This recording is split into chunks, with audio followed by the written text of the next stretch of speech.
Welcome back to Jake GTV News. Did you know Iran is filled with terrorists? Oh no, send my kids to war now. Right? Ching Chong, break it down for us. Chloe and Michael, good morning. We're here in Iran. No idea why the heck we can't just focus on America. But anyway, something about oil again. Hang on. Okay, so the Ayatollah is here, and it's our job to bomb them for Israel. Artie and Fist, you can be sure that we're both on a list. Artie and Fist, you can be sure that we make the moose piss. Streaming through history, uncovering mysteries as to why the whites are living in misery. We keep the audience salivating as we continue navigating through centuries of adventures of the ever-evolving small hat wizardry. Artie and Fist, Artie and Fist, let us show you what you might have missed.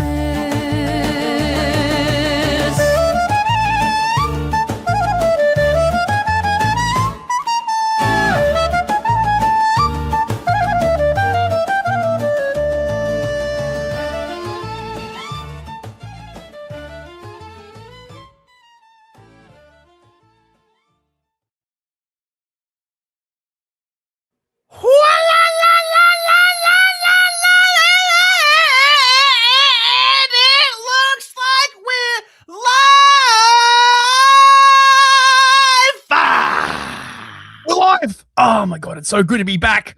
I actually had to go into segregated storage over the last few days. It turns out that most of the power for my cryogenic pod actually comes from Tel Aviv, and so it had to be rerouted in order to power the Goy beam. So you know, it was a bit difficult for me, mate. And in addition to that, my brain apparently is now storing highly classified Israeli targeting data. You know, on the one hand, a lot of dead kids. On the other hand, I do now know everything that there is to know about Greater Israel. I mean, technically they still call these countries like, Lebanon and Syria and Iraq and, right? But really, right, I have been reliably informed that much like the part of my brain that I use for storage, it has in fact been promised 3,000 years ago, right? So if you think about it that way, honestly, it's pretty awesome. I'm just look, I got this other thing actually that's been happening. I think I have been actually receiving messages from the future, right? Weird newscasts, right? Bit like this. The year is 2026, and we are now looking back through history. The small, plucky island nation of America is fighting back against the Persian Empire, which has surrounded it on all sides, having bases in Cuba, Venezuela, and Canada. The small, plucky underdog that was the United States, of course, is bravely fighting back using broomsticks and nuclear missiles. Fortunately, they absolutely prevailed over the evil Persian Empire and their vast navy. And that's why, everybody, you have to be circumcised now. Stuff like that. I can easily imagine you playing with action figures, not when you were a kid, but about 2 weeks ago. And making up the voices for both of them. And now they just translate, little did you know that you were actually preparing to host a live stream all the decades that you've been playing with action figures to give them little personalities and voices. It's my shameful secret, Artie. That's actually how I prepare for every show. I've got a little Nick Fuentes action figure. I've got a little James Lindsay action figure. I like to make them argue and then like kiss afterwards. And they like, Hey, it can't end on a bad note. Oh, James. Oh, Nick. I always admired your huge brain. Oh, Nick, I know you're not really anti-Semitic. You're doing it right now. I was joking, but you're being serious. You really have these little dolls. Okay? Oh yeah. And I've got like little Netanyahu doll, little Trump doll. Oh, Donald, come and give me a kiss. Oh, BB, you're so thick and hard. Oh, Donald, oh, I love it when you bomb Iran for me. Your missile is so large. Do you see how excited international conflict makes Newsfist? This is his bread and butter right now. Yeah, okay? it is. This is his bread and butter. He is he's juiced to the gills with excitement right now that he finally has people to talk to instead of his poor wife. Oh my God. When something happens, you're like, yeah, I know, Fist. I know. No, hold on. Here we are. Yeah. I mean, sometimes I actually have to tie her down and just like talk at her. It's like a kinky sex thing, right? But instead, right, I just tie her up and I talk international politics at her. You know what I mean? Yeah. Your Kama Sutra is 4 straight days of political talk. That's right. Oh, mate, like that's what gets the ladies going, mate. Oh right? yeah, they love it, dude. Oh yeah, that's the ticket. That's the one right there. I mean, I am filled with Is there like a word for excitement and dread? I don't know, dread, right. Dread excitement, right? Like oh my fucking God. You're perky and solemn right now. Yeah, that's right.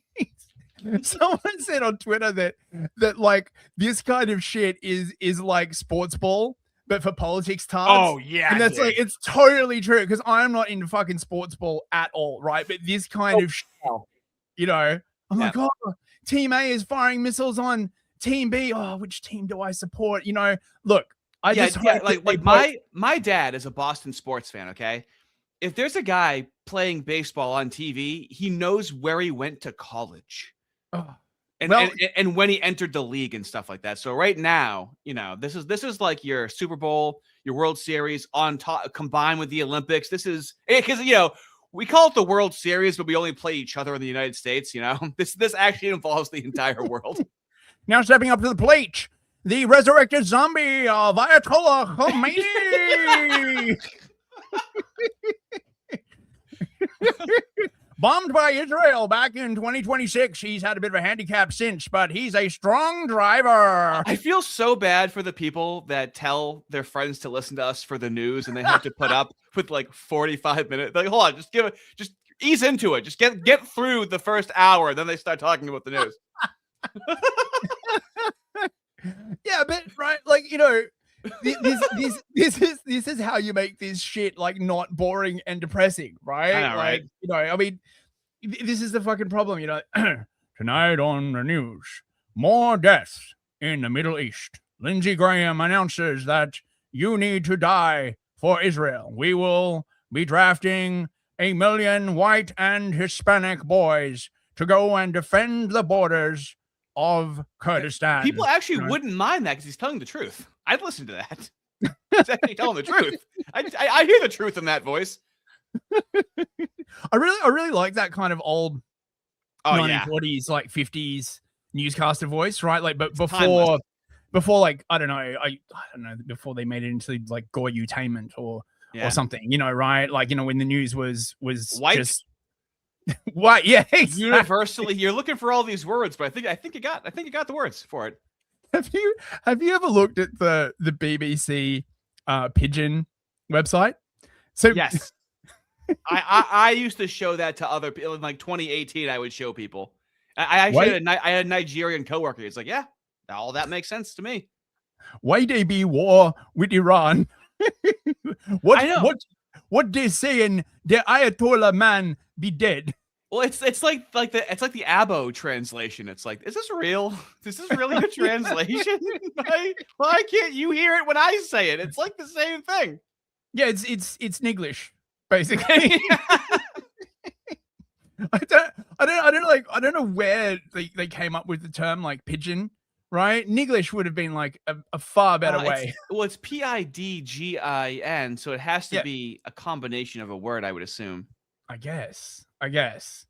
Why the pigeon be called the way the pigeon be called? Yeah. So how you doing, man? Anyway, you psyched for the war? Oh, I don't give a shit. This is everyone. He did everything for this stream. I mean, I'm gonna be learning. I know less than the entire audience. I'll put it to you that way. You're gonna be saying it to a brand new pair of eyes right now. Oh, holy crap! My file was girthy for this show, mate. It runneth over. It's splitting my pants, kind of, you know. That Not your sort of, cup like, runneth over. my file. pantaloons runneth over. Pitch in a tent. Yeah, the bursting out of the file that I keep it in, mate. Like, oh my god, I was monitoring the situation, mate. Right? Like, you know, other people say they monitor the situation, right? But other niggas monitor me for the situation.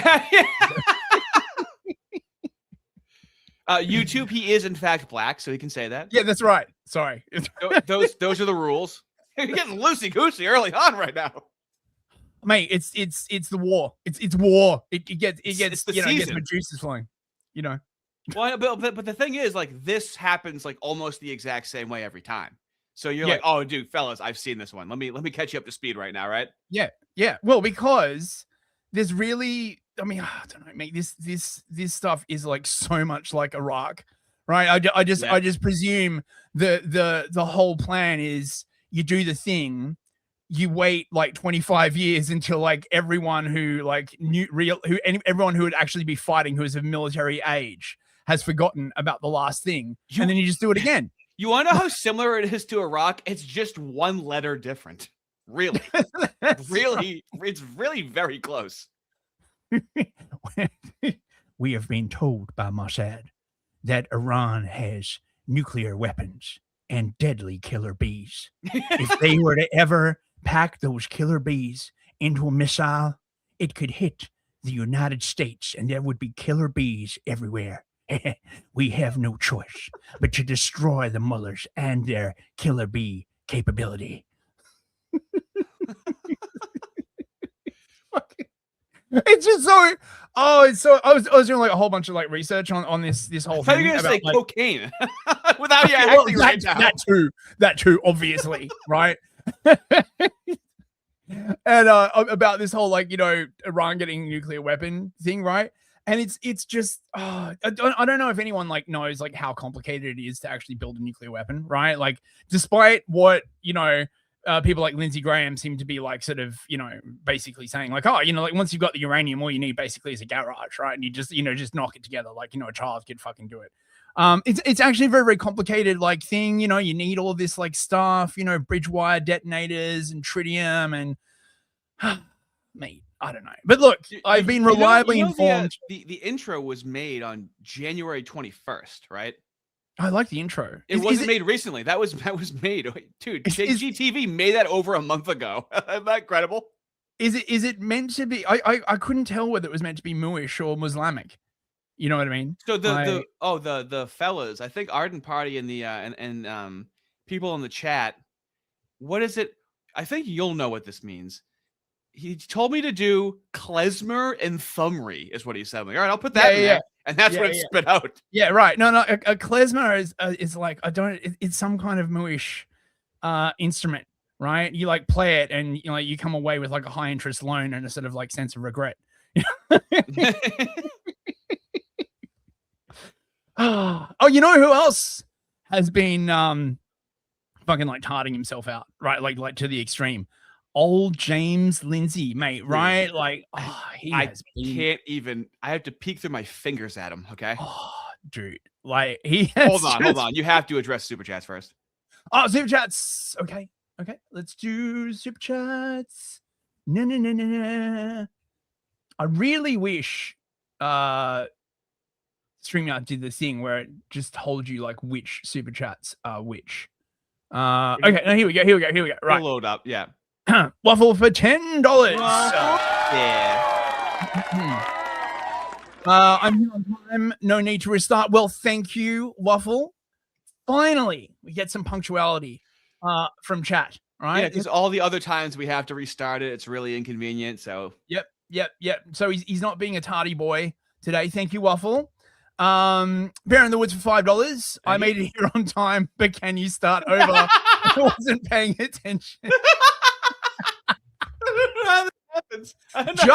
Just this once, Bear in the Woods. Just this once, right? You got to pay attention. Oh my god!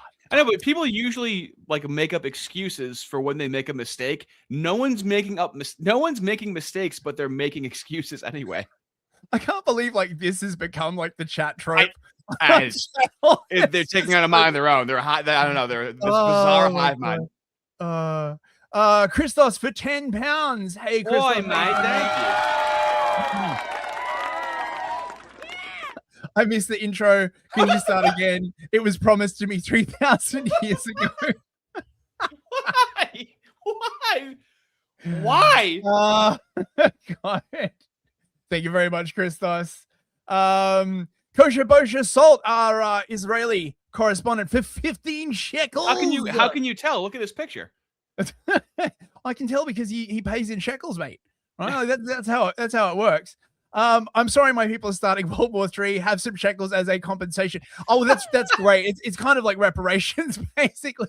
That's just incredible that he's choosing to listen to us. That it really is fascinating. Thank you, Kosher Bosher Soul. I appreciate it, mate. King Spectre for $5. Good news, fellas. GNU Classics has released a new banger about Amelia. You may recall his Me Mum Died in the Holy banger a while back. I am familiar with GNU Classics. Of course you are. That out. Thank you. Silver Sephiroth for $5. I missed the first 8 minutes. Can we restart again? Look, are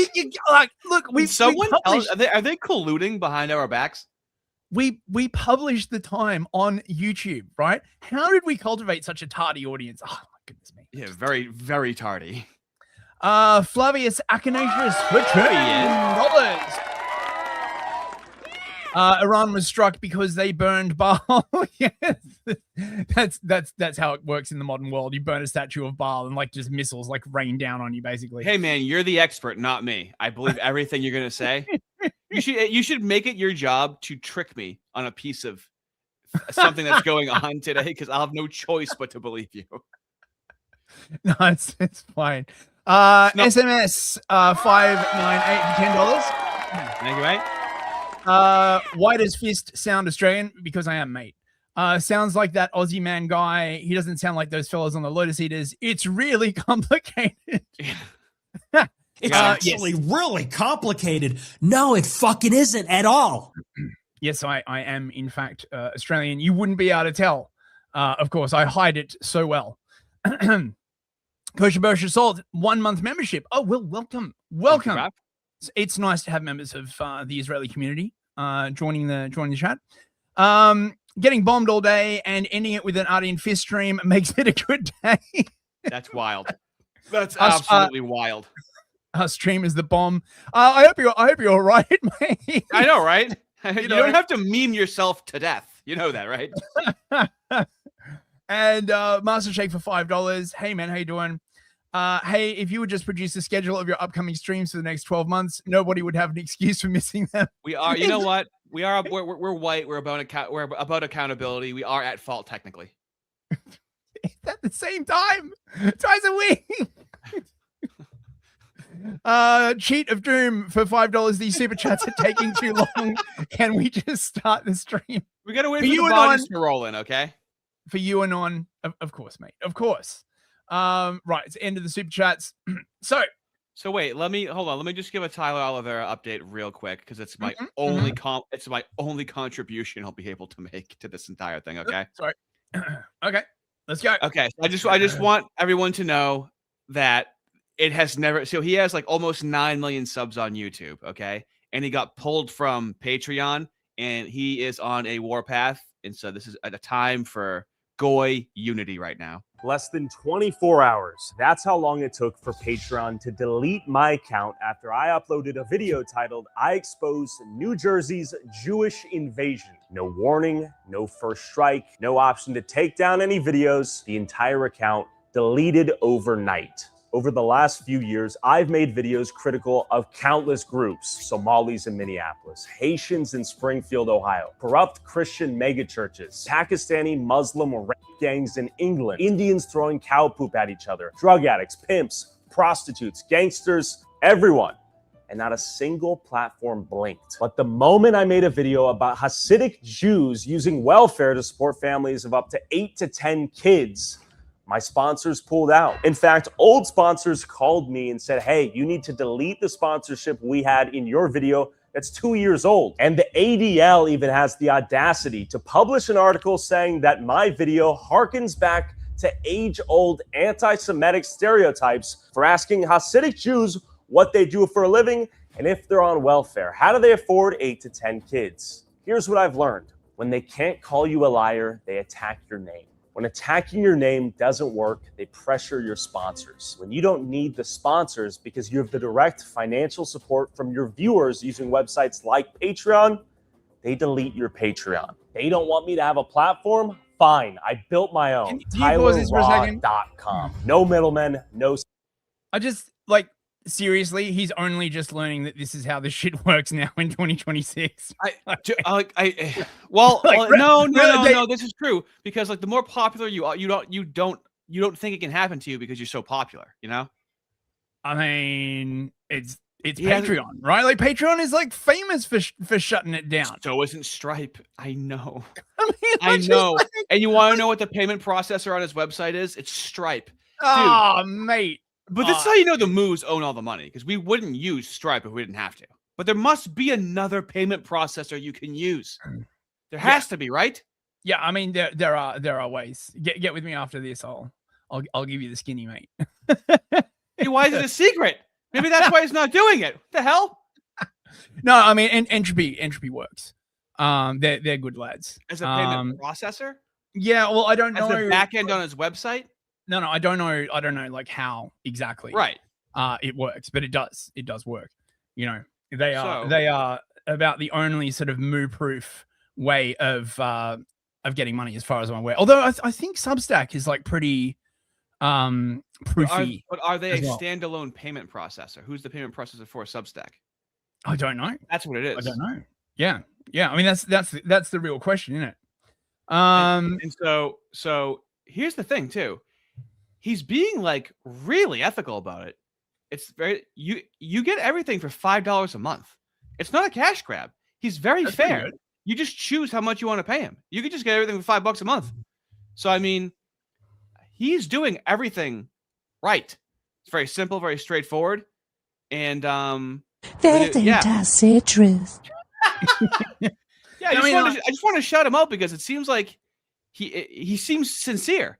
And he could put like extra stuff behind 25 a month and stuff like that. No, he just wants you to essentially have it and fund him. Oh, that's very white supremacist behavior, if you ask me. Speaking of white supremacist behavior, fucking James Lindsay. Oh my god, mate! Right, like I had always suspected that if given any sort of real power, right, there lurked behind Lindsay's pudgy, malformed titty frame a tyrant in waiting. And it seems like I was correct, although some of these takes are freaking funny. Little known fact, these two men are the secret authors of the Protocols of the Elders of Goyim. He's starting to go. They don't want you to know about their secret plans to take over the world. Well, James, if there was a Protocols of the Elders of Goyim, what would be the plan? To have a functioning society that doesn't have any usury, to have like marriage and like lots of children and like, you know, a functioning nation state? Is that the secret plan, right, of the Elders of Goyim, right? Their plan is to just basically have a functioning nation state. He never really explains what he's saying, so you have to try to decrypt it, try to decipher what he's saying. It's his favorite thing in the world. Yeah, I mean, plausible deniability. He honestly gets more mooish every day, right? Like in the way like he argues, right? Like never addressing the central point, social shaming, you know, sort of like always, you know. But the thing is, again, as I've been saying, it's now progressed so far that this tactic is sort of getting diminishing returns. So he has to actually address the problem. So he's been doing some quite large posts. I'll get to those in a second. Maybe we should have been calling them the Goyim right all along. Well, at least that would have made sense, right? Like if you'd called the woke right, the Goyim right, that would have at least made some kind of sense. Now he's being honest. Again, James Lindsay is 6 months behind of what everyone accuses him of, and then he comes out and says it. It's like, haha, got ya. It's like, we've been saying this for like 6. What are you talking about? You're so slow. Wait, I don't think I can share that one. So he's oh yeah, and happy Purim, by the way. And second Purim. I just discovered today, by the way, there's like such a thing as like second Purim, right? So technically you can have like a Purim for like every single time a society rebelled against the Moos and the Moos won, right? Every so they've got like tons of these like Purims, like, like second Purim, yeah. So James is like, it's the best Purim in about 2,500 years. But he's not just trying to be antagonistic, right? And then he's like, haha, I triggered people again, and then they get mad at him, and then he cries. It's not like that, right? Everyone's just like, okay. Wait. Happy Purim, everybody.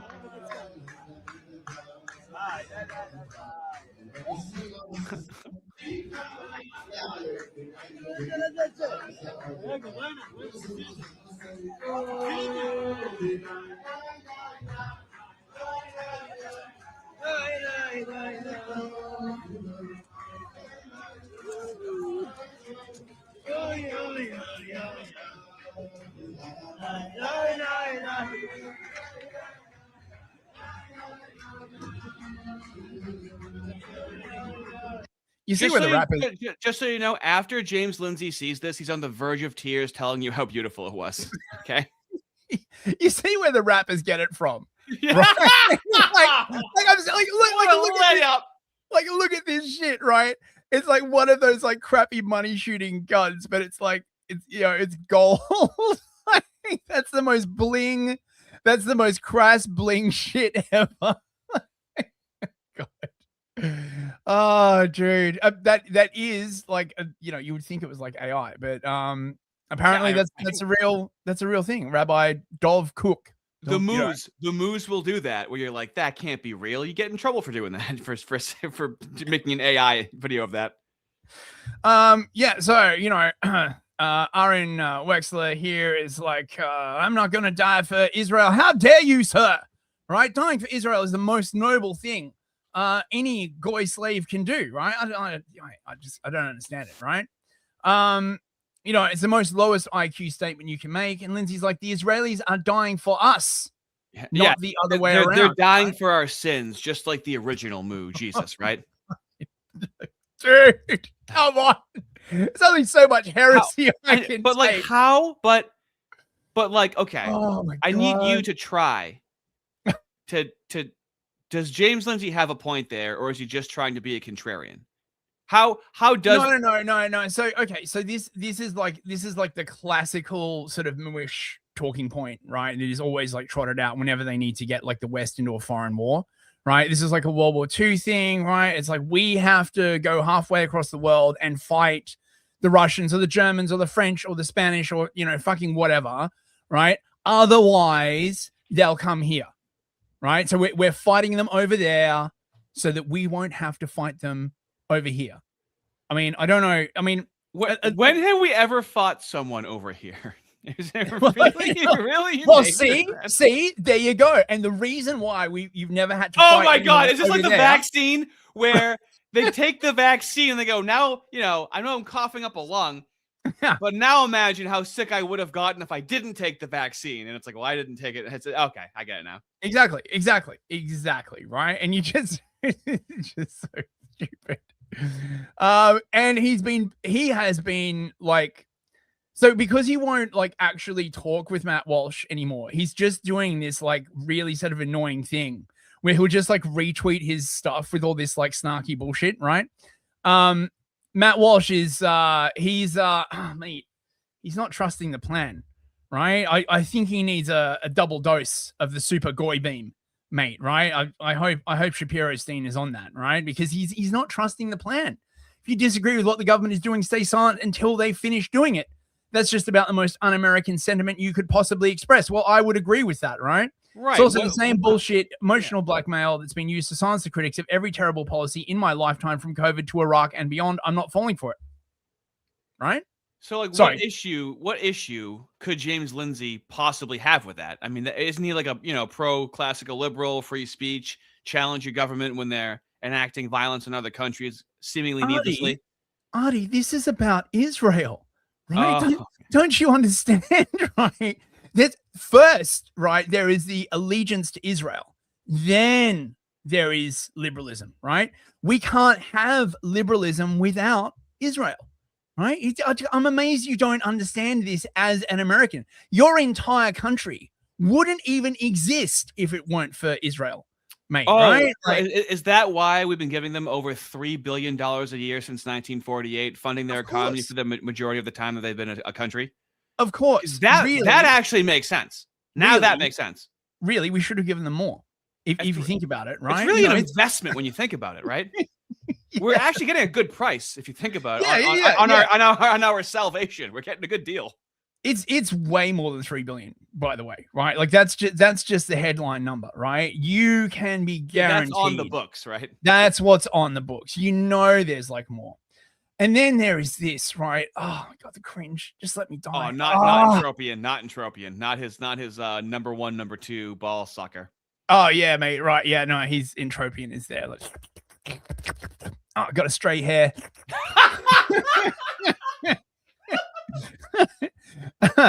Trump was just trying to jester max and deal max on the world stage when the Ayatollah negged his offers and spiked his cortisol. So he grabbed frame and mogged his skibbity ass.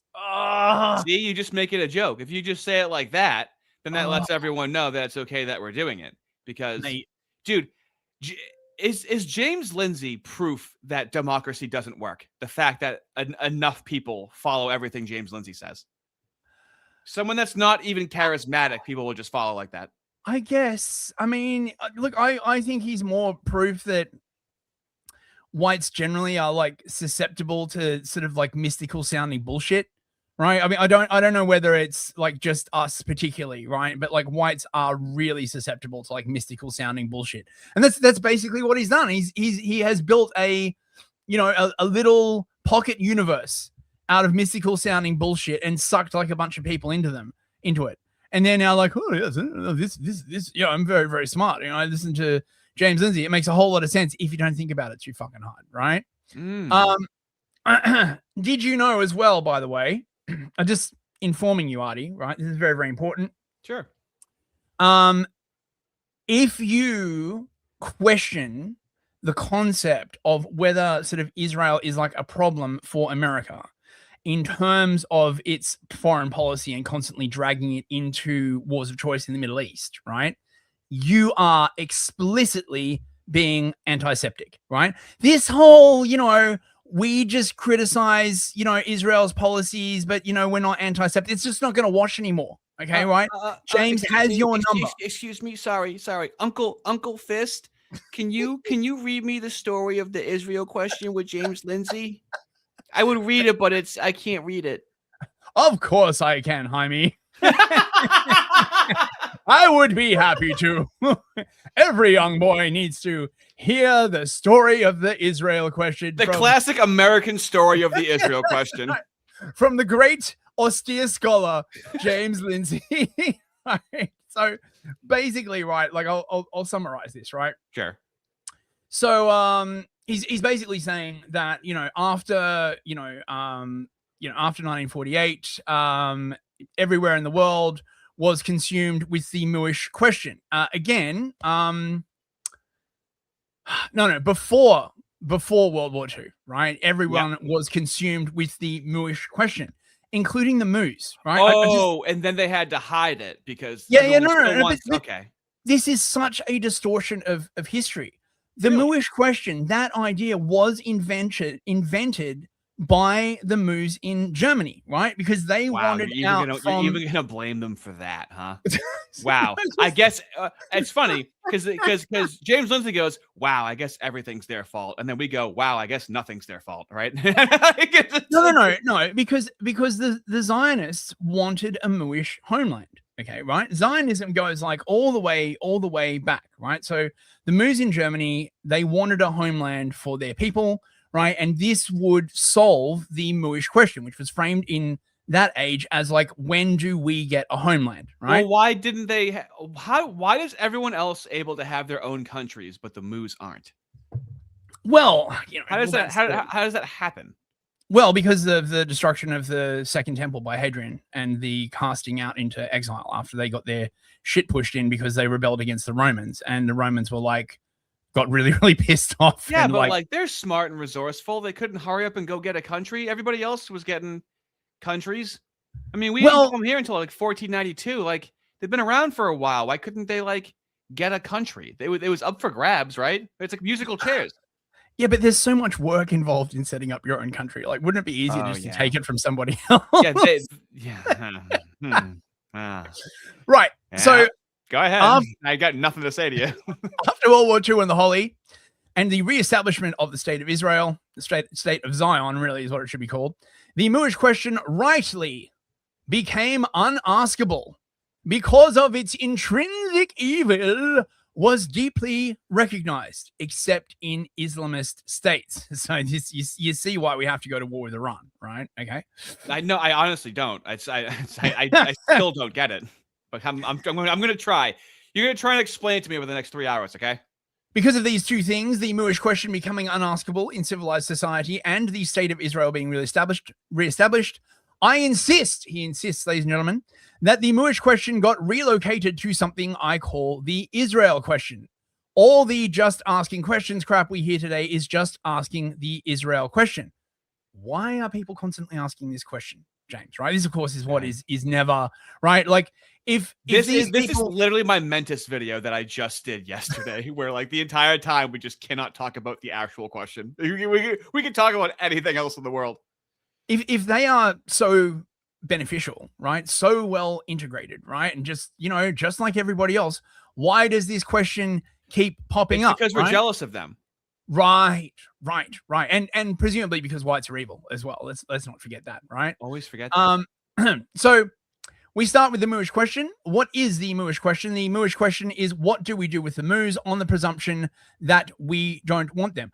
What if it's the Moos who don't want the Gentiles, James, right? I mean, obviously, he's not going to like phrase it in this way.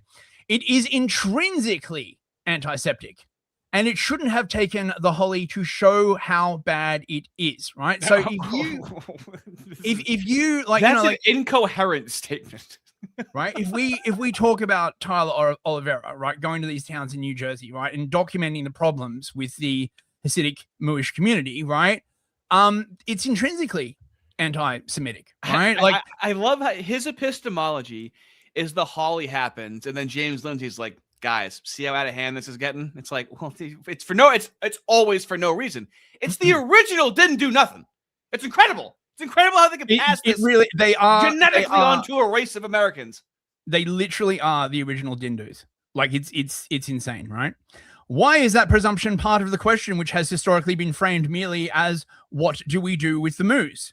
The reason is simple. If your answer to what do we do with the Moos is roughly, let them be part of our society with freedom to be themselves, well, I think a lot of people were like totally like prepared to do that. But they cause a lot of problems, you know? No, just let them do their thing. Just let them take over. You wouldn't ask the question about what to do with them at all. You just let them take over your town and, you know, like, bankrupt your government and, right, like, run financial scams on you. Oh, dude, right? One of the most classically liberal things, liberal behaviors you can possibly have is criticizing people for asking questions, right? Absolutely. The bedrock belief, you know, that's not authoritarian. I'm not saying you can't do it, and this is the mooiest thing that I don't even know if they realize they do this, because they have to be free speech. So they're like, okay, well, we're just going to cast you with a scarlet letter, right? Scarlet letter still has technically free speech. We're just going to cast you with a scarlet letter. There, fix it. The question wouldn't just be unasked because there's a ready answer. It would be moot and irrelevant. There wouldn't even be a question, right? You just let them do like whatever they want, right? Like, you know, it doesn't matter if like they cause any problems at all, right? What are you, antiseptic, for like noticing? Just let them take over, bro, right? I want to just watch James Lindsay watch the Tyler Oliveira video about the Orthodox Moos. in New Jersey and go like, okay, so like, does that No, work with liberalism? Does that work? It's stunning and brave, I bet, is what he'd basically say, right? He'd say it's a good thing that they are taking over these towns, right? And the people who are affected are anti-Semitic, right? I mean, there's no need to ask the question at all unless you see moose as a problem to begin with. Yes, but what if they are actually a problem? Like, what if they are doing things collectively? I know how much James hates collectivism after all, right? So what if they are acting in a collective manner, right, against a group of people who are primarily individual and distorting and exploiting, right, a society built for Christian or, broadly Christian individualists? Don't worry about it. Whenever I do this in my Mentis Way videos, I go, oh, I'm asking questions again. Sorry to be asking questions. We can't ask the question. Sorry. Mate, the way this guy distorts fucking history is insane. Okay, right? The Romans didn't want them in Palestine anymore and chased them into diaspora. Yes, because they mounted a rebellion and slaughtered all of the Romans in Jerusalem, right? Like the way this is framed, right? Like, oh, the Moors were just hanging out in Jerusalem, literally doing nothing wrong. The term zealot literally comes from Mooish fanatics from this period, right? Has anybody, that picture of 4 or 5 black people with knives on the body cam footage now? What if we just put moose heads on them and James Lindsay would still defend them like a leftist, like a communist? They're running at you with a knife and no matter what they do, they haven't done anything wrong. He's like one of those white liberal women, except instead of rapey migrants, it's the moose, basically, right? Yeah. Would you say? When you think about it, would you say equal energy, opposite direction? I would. Martin Luther suggested horrible things in the 1530s after he kind of went nuts in his later years. Yeah, because he was lied to, right? No, they were doing nothing, right?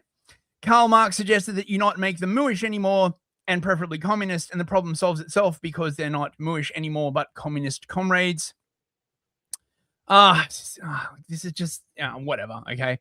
The Mooish question is an anathema in modern civilized society. This is the point that he basically is trying to get at, right? You can't, he's trying to go back to the we can't ask the question framing. I think it's too late for that. But, if that interests you, I'm sure we'll be doing a video on it. Is it strange that a majority of the world has an issue with these people? Is that strange at all? How is it true that no matter where you go, everyone else is the asshole, you're the asshole? How does that just not apply? Nothing applies to them. It's fascinating. What you don't understand, Artie, is that this is clear indication, right, that the Moos, in fact, need to establish a highly authoritarian regime over the entire world so that they can control the, psychological aberration that causes anti-Semitism, right? Look, it's, okay, and, maybe erase all the white people as well, right? Maybe, look. It's up in the air. This is from Christian Hines. You can learn everything about a man's worldview based on whom he is willing to apply the friend-enemy distinction against. And I think this applies to Lindsay very, very well. Well, how do you mean? So, how does that apply to Lindsay exactly? Well, because, for a start, Lindsay's always saying he doesn't believe in the friend-enemy distinction, obviously, right? Which is completely retarded. He does friend-enemy distinction better than anybody else. Wait, who's his? It's insane. Hold on. This is confusing. Who's his friends then? If he says friends-enemy distinction. Well, his friends are the Moos. Oh, the fucking country of Israel. Do you think maybe that? Maybe the whole country is his friend. Moos and moo-related accessories, basically. Right? He's like Hank from King of the Hill. I sell moos and moo-related accessories. Oh my god. Oh, okay. Right. Okay, let's do some super chats. Yeah, we're way down over here. Let's blast. Then we're gonna have to get into the meatiness. Okay, let's see. What do we got here? Unicorn Eye Lasers, member for 2 months. Thank you. To be fair, this might be his first time challenging the Moos. I think he's talking about Tyler. Yes. Possibly, yeah. Well, but that's the conclusion people come to. All of a sudden, you're being attacked, and this is what happened with BLM and the quarantine race war. So this is reoccurring throughout history. Mm-hmm. King Spectre for $5. Thank you, mate. The Death Note music behind Tyler has me wheezing. The man is a comedic genius. Yeah, dude, he's creative. That's why he's dangerous. Blue Lick for 2 Canadian loonies. We're due for the bestest Inquisition ever.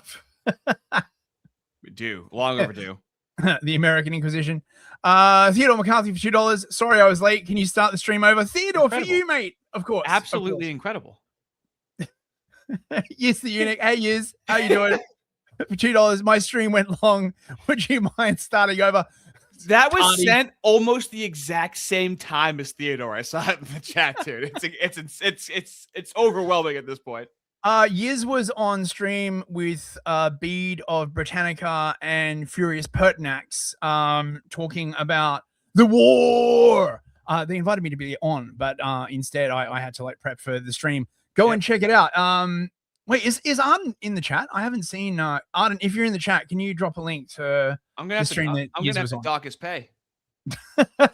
Wait, you're getting paid? Yeah. That's what you said. You said that. I did say that. Theodore McCarthy for $2. Also, like the stream. Thank you very much, Theodore. Yeah, thanks for that. Appreciate it.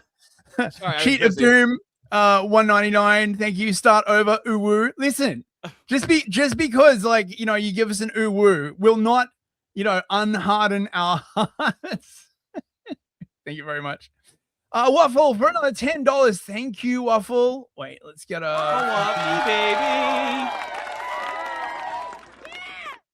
The client's house I am working on today is a moo. Knowing that they view manual laborers as worse than ladies of the night is making it awkward. It's making it awkward.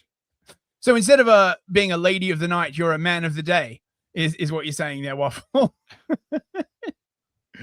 Kosher Bosher Salt for 15 shekels. James Lindsay transitioned from Goy to Gior. Won't make him a real moo. He will still be second class moo around moos. Well, mate, that's absolutely true, right? Like this guy knows, okay? Mate, he can moo it up all he wants. So I'm sorry, wait a minute. So in the moo world, right? So James Lindsay realizes this about communists, where like the helpful, progressive, white, liberal SJWs are like the first ones. Like they're always going to be second class citizens once power is usurped. It's analogous. Kosher Bosher Salt. I've never heard the word Gior before. Is that like a top tier goy that ascends in like another level? I am always interested in learning words from like other cultures. Thank you very much for the shekels. Gior is a process of converting to Moodyism. Oh, is it now? That's a catechumen or something like that for them. Yeah, right. Is it you sort of like got to give up your foreskin and all that kind of like stuff. You just give it up, right? Hey, did you come? Right. Thank you very much, Theodore McCarthy for $10. Look at him go. Yeah. It's not whites that are particularly susceptible to mystical sounding BS. Everybody is. We're the ones who invented logic and objectivity to challenge mystical sounding BS. Well, yeah, I mean, that's a good point. But I feel like in some arenas, it has gone a bit far, personally. Really? But yeah, I do. I don't think it's gone far enough. We have to keep progressing until what? Imagine that you're progressing towards something without ever stating what the goal is. What a work. What an absolute work. Just don't think about it, right? The point is that we're progressing, right? Look, we're progressing. Shut up. Get in the backseat. We're progressing. We are progressing. Daddy, can we stop for ice cream? Shut up. We're progressing. You said we were going to Disneyland. We can't stop for Disneyland. We're too busy progressing. Always time for progressing. Aramek Discourse for $5. Thank you very much. Today is my birthday. Oh, happy birthday, Aramek Discourse. Oh, wait, hang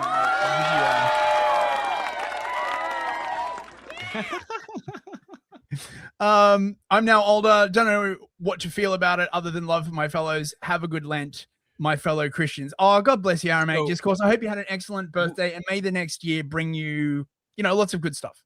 We almost have the same birthday, and also, do you know what he gave up for Lent? What? I'm not kidding. And he's serious, insulting people. He was on one of my solo streams and I'm just tearing into someone. And he's like, oh, this is really, really difficult. I'm like, oh, dude, I'd rather starve myself and give up booze and cigarettes than have to give up insulting people for Lent. That's way more difficult than what I'm doing. Use the unit for $2. Emperor Hadrian is my spirit animal. Nice. Knight James for $10. Hey guys, I had to step away for a bit after getting home from work and I forgot everything I heard up until that point. Could you all restart the stream? Mate, you got to stop huffing that petrol, man, right? Like that shit is bad for you, right? We warned you about it. But we have to be fair. This is a liberal monarchy after all. Everyone has to hear the same amount of the stream. Just let people enjoy things. If I want to like snort petrol, right, that should be my God-given right as a liberal progressive.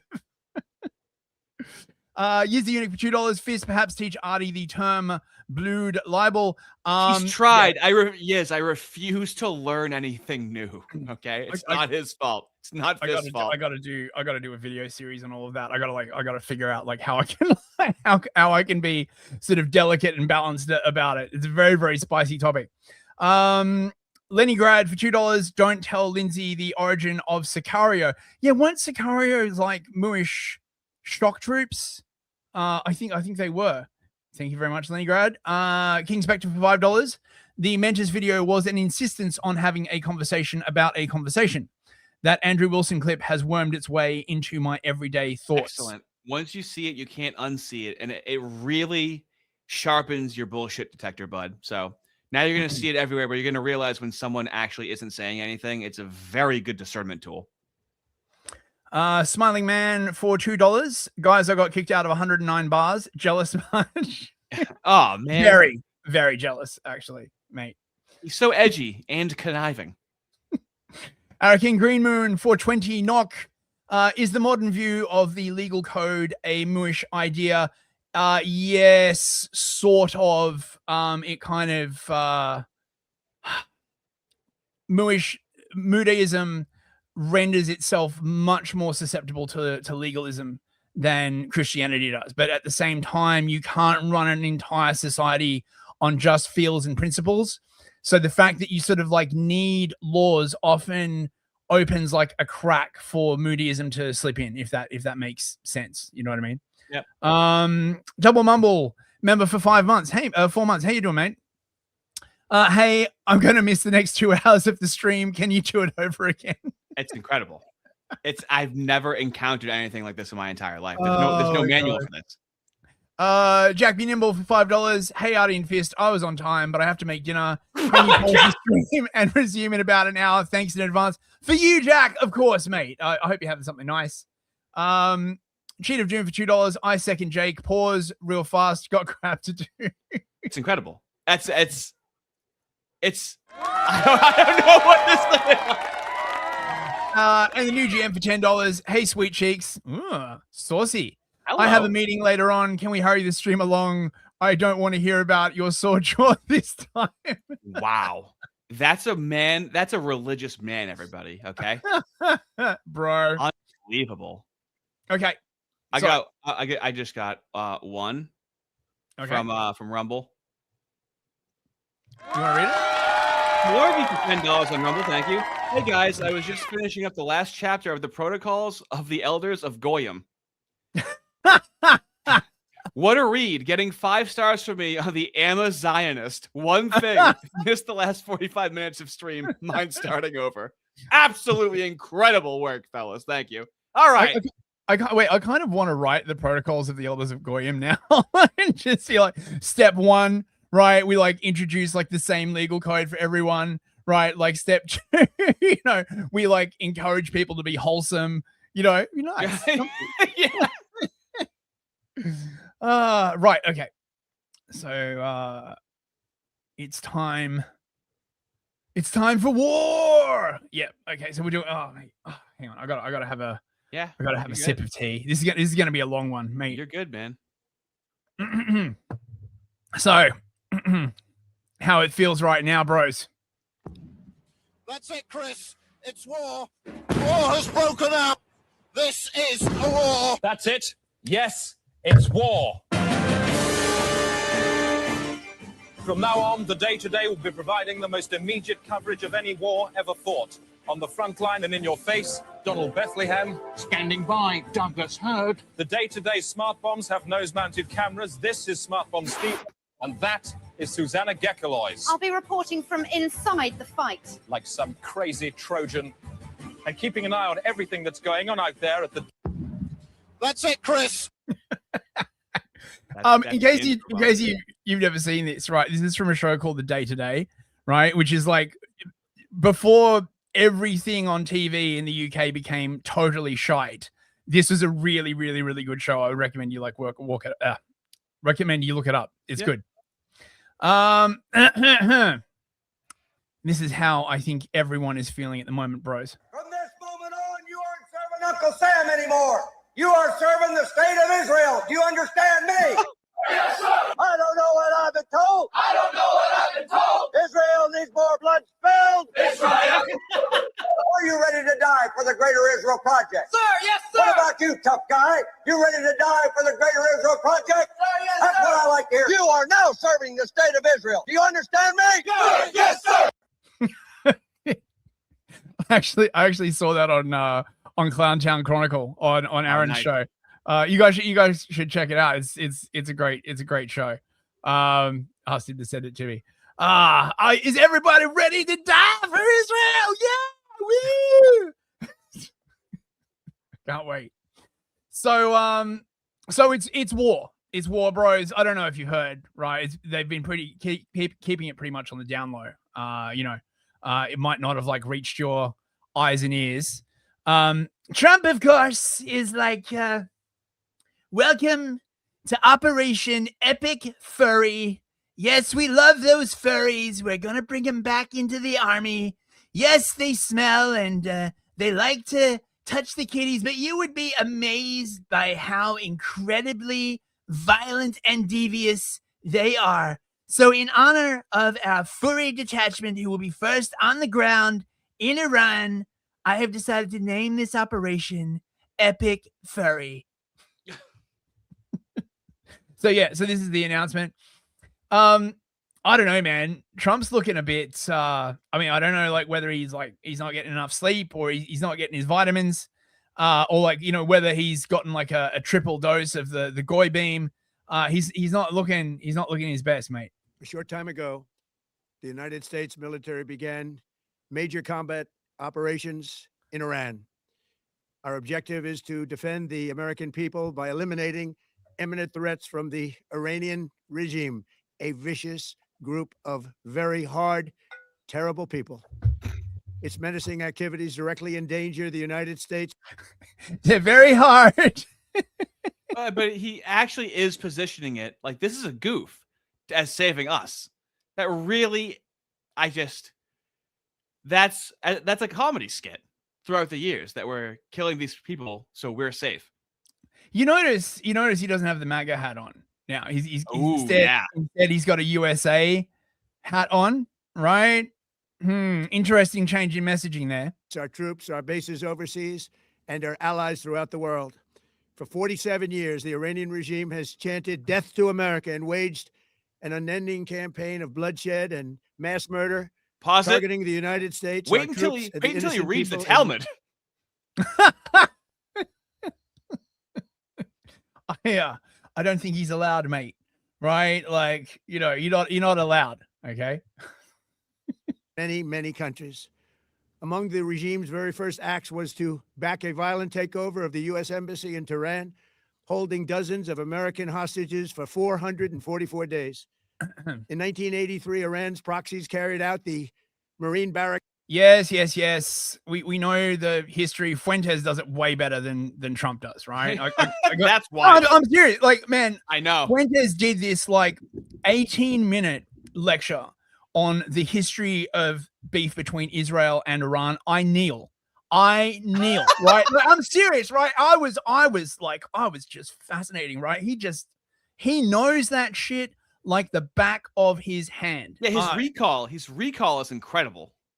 Yeah, man. Like really like amazing, right? He was basically saying that like that is sort of like his retarded autist specialty, right? So like the way sort of like, I'm about like, Ukraine and stuff like that. Like he knows like everything about Israel, Iran, So he's, he was basically saying that he can't believe it's happening. Like, it's totally inevitable, right? But at the same time, the fact that, they finally like, you crazy bastard, you finally did it. Well, we had to. Bibi came up and he said, Donald, if you don't attack Iran, I'm going to turn up the guy beam. And I was like, please, Bibi, no more with the guy beam. Oh, it hurts. It hurts so much. And Bibi was like, well, Donald, you don't know how high I can turn up the guy beam. I'm going to give you a double and a triple dose if you do not invade Iran. Now you said the thing about the action figures. I can't fucking get it out of my head. You're putting an image in my head. Don't act like I did that to you. Holy shit, mate. Weapon.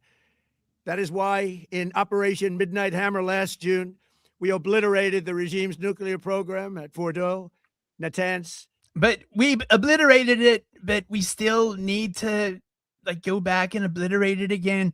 Honestly, right, the messaging on this whole thing has been such a fucking shambles.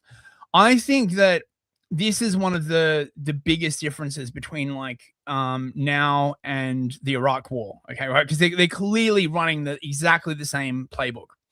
But because of media fragmentation, it's not like they just have CNN, right? And they can just be like, this is amazing American technology. We just fired a missile down a vent, right? And like killed like 100 people. Well, I mean, all the mullahs really people, if you think about it, right? Yeah, it's crazy. I mean, I don't know how much more to play of this, honestly. I mean, I know this is get scooting, bro. Get scooting. We're only like literally. Oh yeah, I do have like a lot of stuff. And Isfahan. After that attack, we warned them never to resume their malicious pursuit of nuclear weapons. And we sought repeatedly to make a deal. We tried. They wanted to do it. They didn't want to do it. Again, they wanted to do it. They didn't want to do it. They didn't. Dude, that was like a record skipping. Oh my god! Someone should sample that for like a fucking techno. She wanted to do it for 10 she hours. Didn't want to do it on a loop for 10 hours. I tried kicking her out of bed. I was like, baby, why don't you want to do it? You wanted to do it. Now you don't want to do it. You're giving me mixed signals. Fucking hell. Know what was happening. They just wanted to practice evil. But Iran refused, just as. Oh, fuck me. They just want to practice evil. Is there any other group that applies to? Maybe Mark Levin, the guy with the slimy hand that was slathering all over your neck and bringing you closer to him. Maybe that guy too. This is just fucking George W. Bush. We're fighting a war against evil. We're fighting evil, right? You remember that shit, right? You're old enough to fucking remember. He came on and he's like, oh yeah, dude, I was really politically inclined when I was 14. Oh God. Well, he was like, we have to invade Iraq. They're evil. We're fighting a war against evil. And the reason why I remember that quote so fucking well is it's in one of like Ministry's songs that I used to be like really into, right? It's like, because, right, like as someone who used to be a musician, George W. Bush had like the most incredible sampling voice for electronic music. There was just something about like his smooth yet evil voice that just went really, really well with industrial techno, right? So just, like, what an unlikely combination. I don't know why. War promises peace. That's like the original pineapple on pizza. You just don't think it'll go together. Now watch this drive. Exactly. As for decades and decades, they've rejected every opportunity to renounce their nuclear ambitions, and we can't take it anymore. Instead, they attempted to rebuild their nuclear program and to continue developing long-range missiles that can now threaten our very good friends and allies in Europe, our troops stationed overseas, and could soon reach the American homeland. Just imagine how emboldened this regime would be if they ever had and actually were armed with nuclear weapons as a means to deliver their message. For these reasons, the United States military is undertaking a massive and ongoing operation to prevent this very wicked, radical dictatorship from threatening America and our core national security interests. We are going to destroy their missiles and raise their missile industry to the ground. It will be totally, again, obliterated. We are going to annihilate their Navy. We are going to ensure that the region's terrorist proxies can no longer destabilize the region or the world. That's right. We're going to destabilize the region first. This is going to be such a fucking shit show, chat. What's like, the function of him like declaring that? Oh my God. I don't even know, right? Like one of the weird things about the Geneva Convention, right? You know what the Geneva Convention is, right, Artie? I completely forget. Oh, so it's the Geneva Convention was like an original thing of the UN, and it's like conduct in wars. Okay, right? So, yeah. Like all of these rules. Okay, so what the Geneva Convention actually did was it just made everyone not declare war anymore, because as soon as you make a formal declaration of war, you're bound up in the Geneva Conventions, right? That's why no one declares war anymore. It's almost like how they had to change playing defense in the NFL. I understand. I don't know what that means. All of a sudden, you can't even guard the guy, you know? All of a sudden, you can't even put a hand on the guy or else it's pass interference. I get it. I see your mouth moving, but I do not understand the words. I mean, it's just, right? Like, and so that's why no one declares war anymore, right? Even Trump is like, this is a special military operation. Literally, but also because Congress is just like, you didn't ask us whether you could go to war. And Trump's like, I don't care. I'm driving this boat. I mean, Netanyahu is driving this boat now. It's me and Bibi up the front with a big bag of cocaine and many child hookers. It's going to be delightful.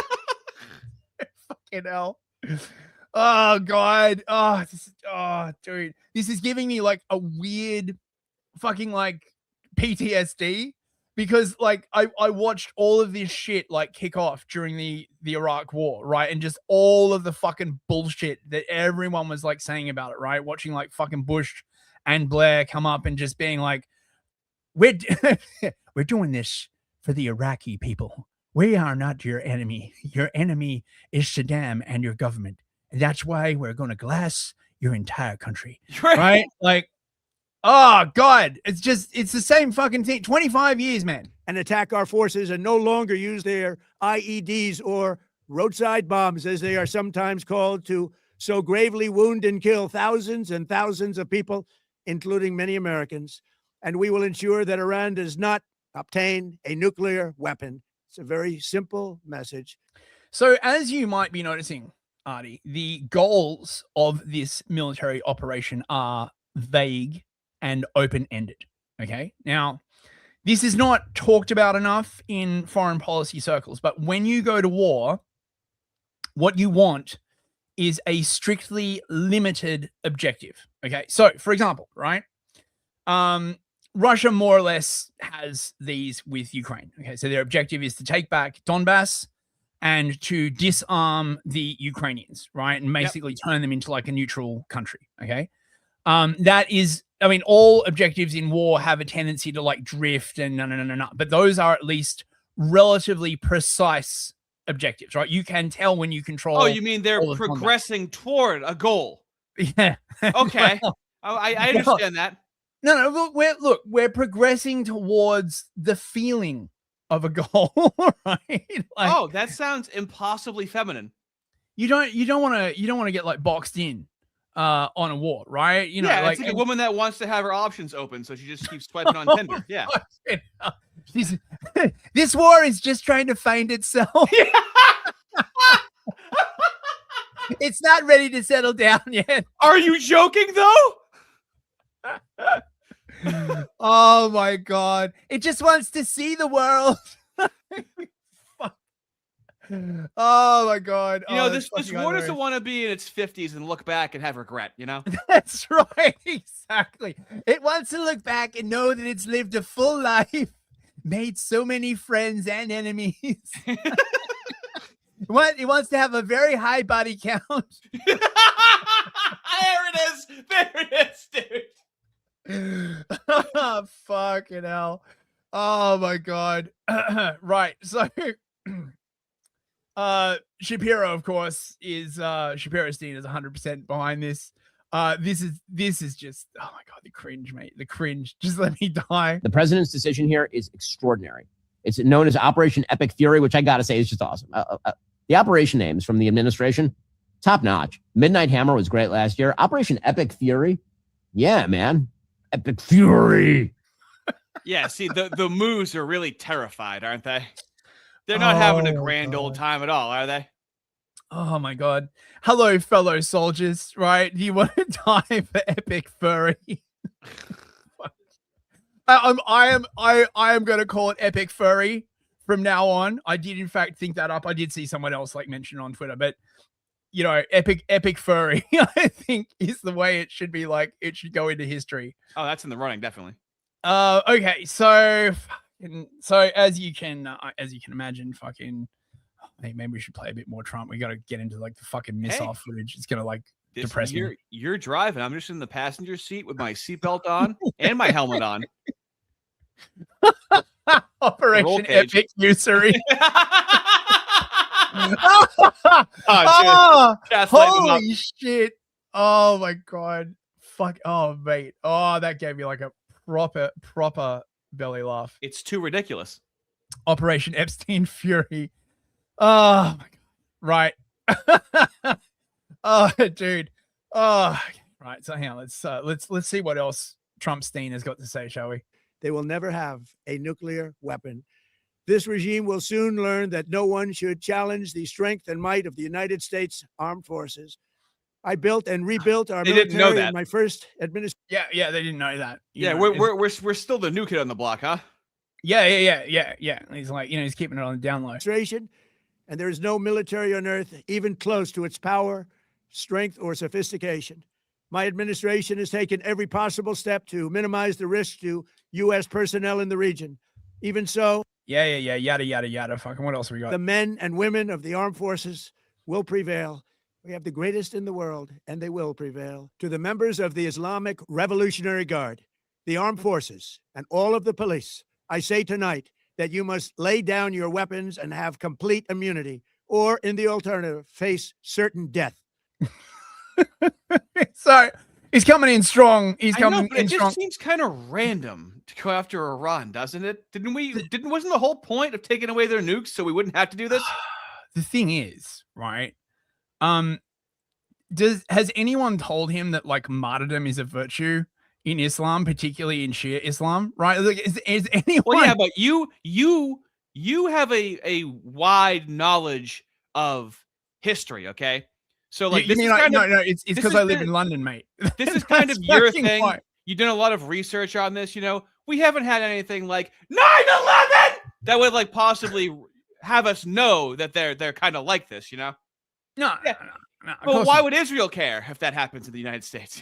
Oh, they just want to destroy shit. This is exactly like fucking Iraq, mate. I bet you any fucking money, right? In fact, I know this because I've got like clips later in the stack, right? They've got all these plans to like bomb the shit out of it, and they have zero plans for like cleanup, right? They're just like, we're just gonna go in, we're just gonna like like the women's march. Stuff. Sorry? Just like the women's march, where it's a bunch of male janitors cleaning up their 500,000 person march on DC. Okay, let's see how he finishes off, shall we? Is backing you with overwhelming strength and devastating force. Now is the time to seize control of your destiny and to unleash the prosperous and glorious future that is close within your reach. This is the moment for action. Do not let it pass. May God bless the brave men and women of America's armed forces. May God bless the United States of America. May God bless you all. Thank you. Embrace your destiny. What? Your 5-year-old's skull being caved in? They're totally putting out the messaging that they reckon the Basij and the sort of the other organs of the Iranian security state are just going to overthrow the government and like just start slobbering all over American dick. Now, I don't see that happening personally, right? But look, you never know, right? Perhaps I'm not, reading the same Mossad intelligence that the Americans are, right? So it's war, right?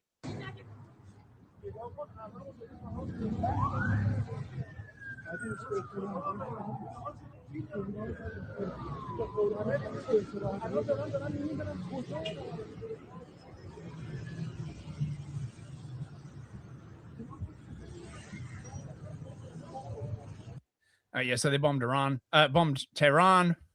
The attacks began with explosions across Tehran, 30 targets in the first wave, leadership residences, intelligence facilities, the Supreme Leader's office. They got Khomeini.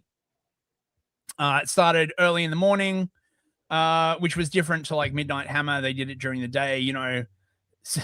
Surprise! Let me see.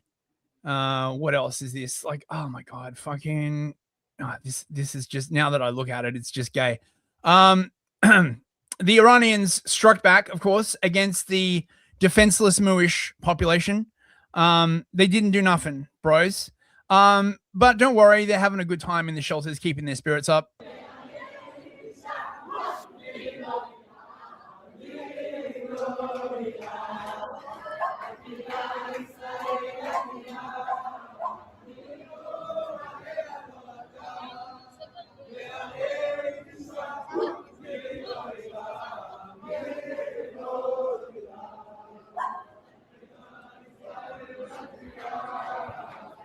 You know, it made me like wonder, right?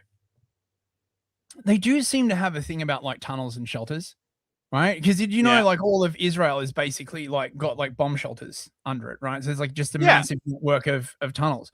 I'm just like wondering whether it's, you know, do you think it's like some sort of weird sort of like genetic kind of like thing or something? Well, right? Who else has that tendency? Who? Fucking rats. When you think about it. Right? That's as far as I know. I'm not. Yeah, I mean, I think rats dig in tunnels, right? Yeah, but also like otters and beavers and stuff like that. You know what I mean, right?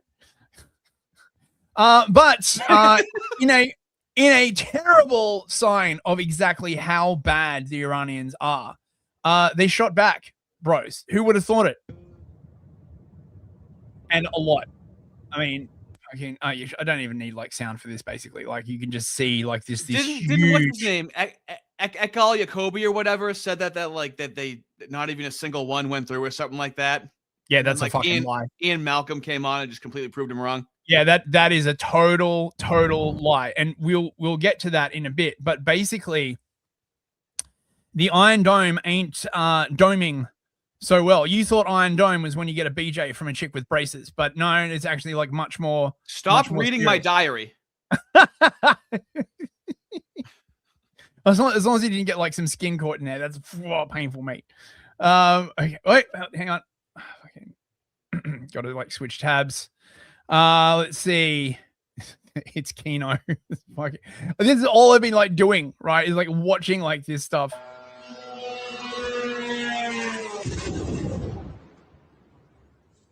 That's Dubai.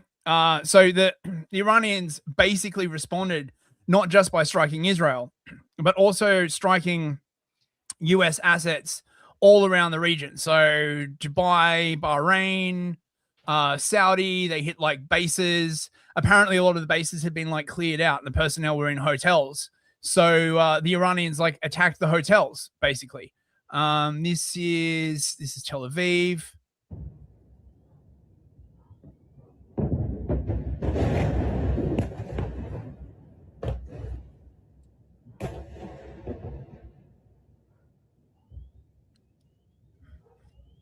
War looks different than it used to, huh? War never changes. No, it does. It's such a weird. It's like we've gone back to catapults, except instead, like they're literally in different countries. It's really so big strange. catapults. Definitely. Really big fucking catapults, right? And this is the problem, right?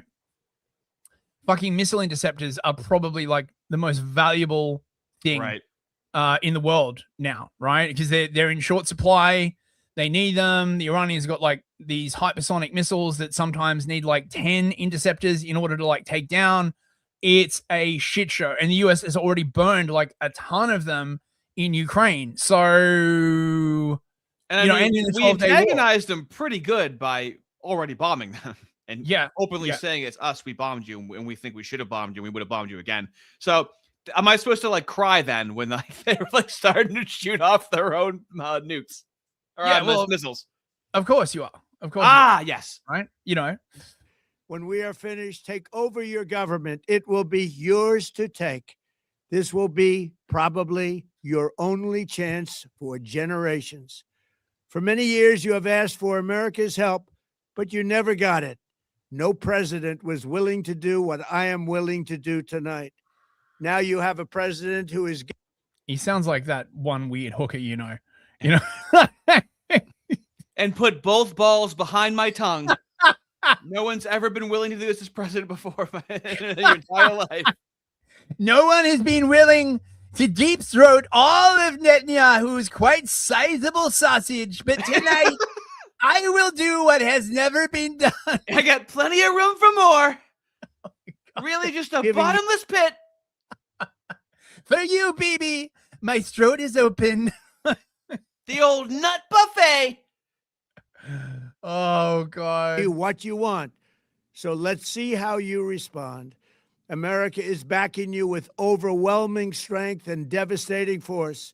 Now is the time to seize control of your destiny and to unleash the prosperous and glorious future that is close within your reach. This is the moment for action. Do not let it pass. May God bless the brave men and women of America's... Yeah. So, why do people always talk about Israel when this happens every few years? Anti-semitism, mate. Right. Well, do you want to know what the problem is? What is the problem, mate? Let me see. Hey, Faye, you're not loving Israel enough. You don't worship Israel enough. That's really the problem when you think about it. I mean, that makes sense, really. So there was a meeting at the UN, as you can imagine, didn't do shit, right? And I just want to point out, okay. Oh, our digital on the ground correspondent, Chris Menahan. Yeah. One of the big reasons, right? Like why, I mean, like, okay, so the UN was sort of like messed up to begin with, okay, but it was sort of working, except for Israel, okay, because everyone had to like follow these rules except Israel. And so in a pattern that has sort of started to become common, you get this one... Is that why people don't like the moves in Israel though? Because like they operate on a different set of rules. Is that like kind of the issue? Yeah, basically, right? Like they just operate on a similar set of rules, and they've always got like some like, you know, big sort of beefy goy behind them, right, to like back them up. And so this is how you can't have isonomia. You can't have like rules that apply to everyone if you've got this one group that is just continually flouting them, right? The story of and that sounds like people would develop a question of what to do with them. Yeah, exactly. And you know, I mean, this goes back to the whole point, right? You know, they are a people apart, the chosen people, right? Like the rules do not apply, and then everyone gets pissed off, and well, you know, obviously, you know, they get pissed off for the wrong reasons, right? You know, because they're just pissed off because they're jealous, which kind of, you know, raises the point: if people are jealous because they're sick of following the rules that this other group doesn't feel like they have to follow, and they keep getting away with it. It's very subversive, is all I'm saying.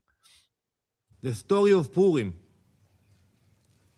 happened more than 2,500 years ago. He is talking about Purim, not Skyrim, by the way, right? Like, it's Purim is like the next Skyrim update. In the same place, in ancient Persia, an evil minister by the name of Haman sought to wipe out the Jewish people. And it began with words, with chants. It became a decree. It could have become a genocide. But Queen Esther refused to remain silent. She stepped forward, she spoke up, she acted before it was too late. That is the lesson we learned. It is not only an ancient lesson. This is a massive distortion, right? I was looking into this, right? In case anyone is curious about the book of Esther, okay? So there's very little actual historical evidence for this book being true, by the way. But the basic story goes thusly, right? there was like a king, I forget his name. He's like a king of like Persia or something like that.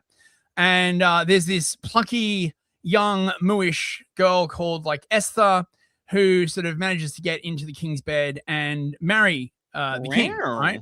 And her advisor, Mordecai, I believe his name is, says to Esther, probably don't tell the king that you're Mooish, right? Just keep it under your hat, okay?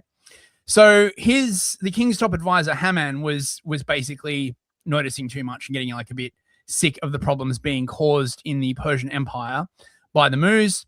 So he goes to the king and is like, listen, we got to get rid of these people. Now, according to the way this is basically read in the sort of the Mooish version, is that Haman did not say precisely to the king that it was the Moos that he wanted to get rid of. This doesn't really make sense. Supposedly, he just said, oh, we need to get rid of some itinerant group of people. And the king didn't like bother to ask, like, wait, who the fuck are you talking about or anything like that?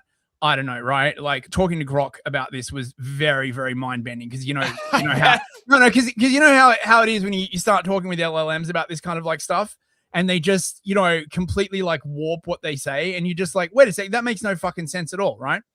So apparently then Esther, so Haman says we've got to get rid of these people. The king signs the decree, right? Now in the Persian Empire, once the king has signed a decree, the decree cannot be reversed, okay? And the idea was that on a day to be decided by lot, by like drawing straws, which is called a pur, right? Which is where Purim comes from, okay? All of the Moos would lose any royal protection. So they could just be like killed willy-nilly, okay? Esther finds out about this, right? And she then says to the king, but I'm Mooish. And the king is like, oh my God, seriously, who's going to give me like those great BJs, right? Okay. And he's very, very annoyed by this, right? And I don't know whether he like pretends, or he basically says like, oh, no. Like, Haman didn't tell me, or right. And so then the king storms off in a rage. Haman throws himself upon Esther's mercy because he's realized that she has the king's balls in her sweaty palm, as it were. Oh yeah, right? that Khazarian gullet. And the king comes back in as Haman is like kneeling on Esther's couch, like begging her. And then Esther says, oh my God, he tried to like rape me. This is the actual story. Okay. And then the king has Haman executed and then basically like reverses the decree. So the Moos are allowed to like kill the Persians, I believe. And so then instead of the Moos getting killed, they kill all of the Persians and yay, end of story. And it's a great celebration. And that's where Purim comes from. And if that makes fucking sense to you, right? I don't right? Enough of this Hebrew nonsense. But that's basically the story. And you're going to hear a lot of this shit, in my opinion, because they're like bringing it up like all the time. It is another one. Last week, I stood at the gates of Auschwitz with dozens of UN ambassadors. We stood in a place that shows what happens when radicalism and extremism grows and no one stops it in time. Before the Holocaust, some leaders, serious leaders, believed that they could calm aggression with concessions. They were completely wrong. Giving in did not stop evil. It strengthened it. Winston Churchill understood what Queen Esther understood long before him. Churchill understood you got to give the king a blowing.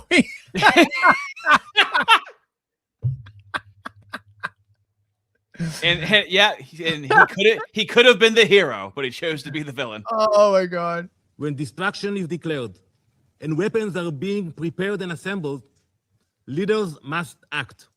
Not later. Now. Today, President Trump and Prime Minister Netanyahu understand that same lesson. So, yeah.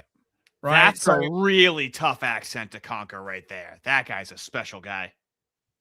All right, Ayatollah, it's time to give up the nuclear weapons program. The program which does not exist even though it does. Which I obliterated last summer, even though I did not. Which is why we cannot give it up. Which is why you must. And we might, but only if you will give up the sanctions, which are not killing us, even though they are. Well, only if you give up your other weapons, which you will not. Donald, are you still talking to the Iranians, even though you shouldn't? Simmer down, baby. I'm already letting you take more land that you say is yours, even though it isn't. Why does he get to be the only country with nuclear weapons that don't exist, even though they do? I mean, you can say even though it does. But hey, wait a minute. What's that sound?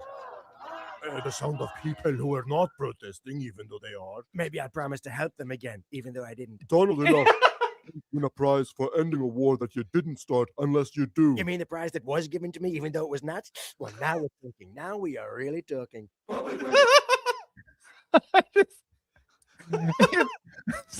I love this. That is like not an ounce of fat on that, dude. That is wild. I know, right? Okay, so hang on. Let's do some super chats before we go on. Okay. Otherwise, we can't go on. Otherwise, we can't go on. Can't.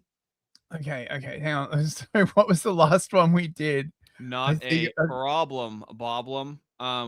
We have. No, wait. We did this one, didn't we? What? APB? Always be progressing. ABP. Yeah, this is the one. Blue. Yep. Brosnan the 13th for $2. Thank you very much. ABP. Always be progressing. Always be progressing. No matter what. Toward what? That's none of your concern. The Silver Sephiroth for $5. Have you even been in the Talmud? Yeah, I'm a goy. Blue Lick for 5 Canadian loonies. Thank you. When you see someone who starts noticing, hey, you're finally awake. Sponsored by Bethesda. Hey, you're finally woke. See, this guy gets Wake up. Woke. Cheetah Jim for $5. Thank you. Newsfist Trump impression is pretty good for non-American. Thank you. Also, can you all restart the stream tomorrow? Don't want to miss future impressions. Of course, mate. Right? Like, look, the way to my heart is to say nice things about my Trump impersonation. Right. Anything else, not so much. That's one of the, he's not really good at anything else but the Trump impression, right? That's right. Exactly. Round Town Chronicle. Check out this man's channel. He does some good work. I'm actually really into this guy's podcast because like most of it is just like weird slop he finds on the internet. Yeah. And so it soothes like the horrified and scarred part of my brain, right? Highly recommend. For $10, thank you, mate. For just $10, you can support a Zuma drafto cost survivor living in Hoboken, New Jersey. Just give it to the government and they'll give it to them. Yep. For just $10 a month, you too can help a Zuma drafto cost survivor living in Hoboken. Leningrad for $2. This war likes you as a friend. This war's just not that into you. That's right. Fuck. The new GM for $2. Operation Kosher Curry. There we go. Cheetah Jim for $2. Thank you. Tunnel Tyrants be like. New GM. That sounds like we would get in trouble for that one. Tunnel Tyrant. That sounds too good. Yeah. New GM for $5. Thank you, mate. So that's why Tolkien based dwarves on him. I thought, was the dwarves based on him? Oh, I don't know. I mean, they do have the large noses. Is it really that much of a stretch? Is he really breaking your brain right now? Don't know. Kosher Bosher Salt for $6. MF, who you calling a ret? You and everyone like you. Not you, Kosher Bosher. You're more like a sort of like an otter or some other riverside digging animal. Yeah, you're really saving yourself right now, right? Well, look, the fact that he's participating in the stream, right, like automatically elevates him, right? You know what I'm saying? He's infiltrating. This is what they do. Okay. Thank you very much. Thank you. Kosher Bosher Salt again for 6 shekels. Thank you. Purim promotes gambling to children. Oh my God, really? I can totally see that. What a correspondent to have, mate. Actually, Kosher Bosher, if you're willing to give us a few more details on that, I'd be like, right? I could totally. Talk about an actual on the ground correspondent. Silver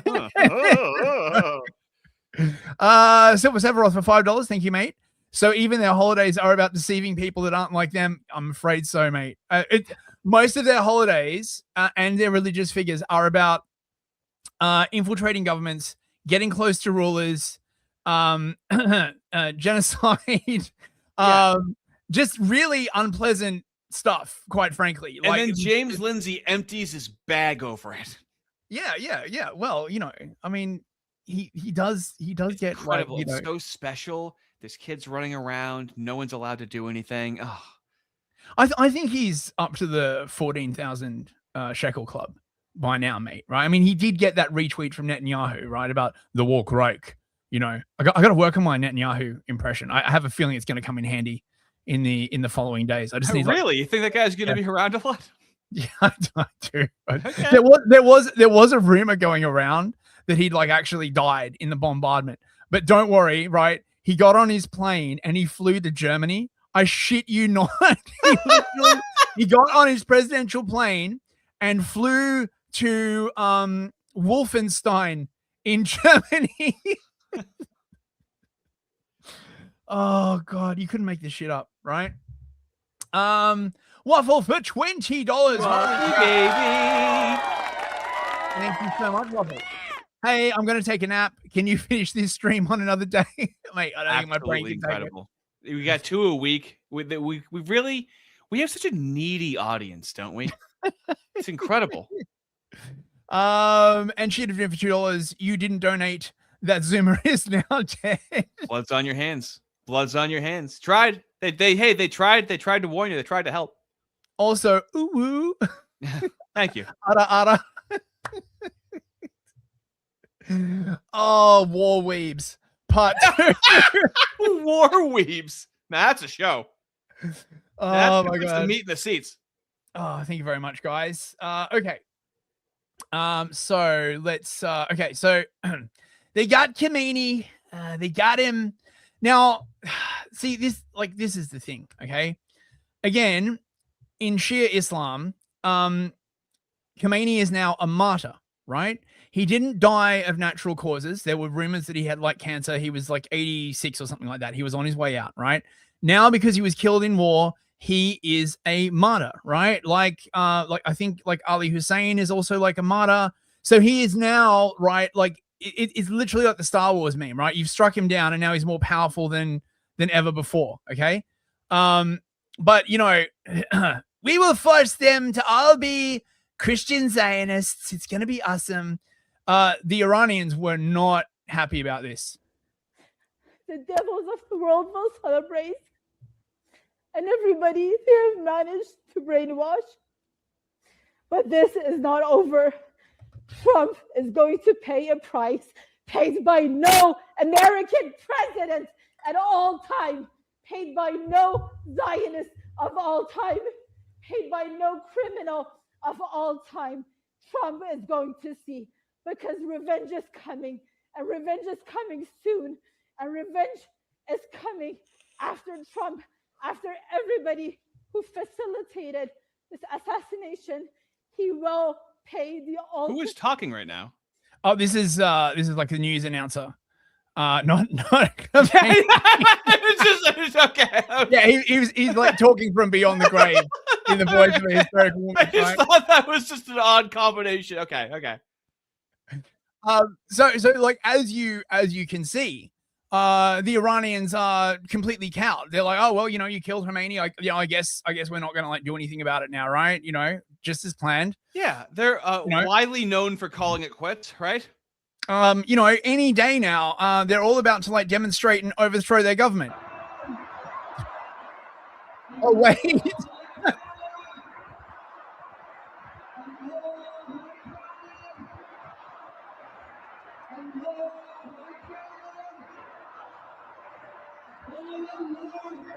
Whoa, they really support Black Lives Matter, huh?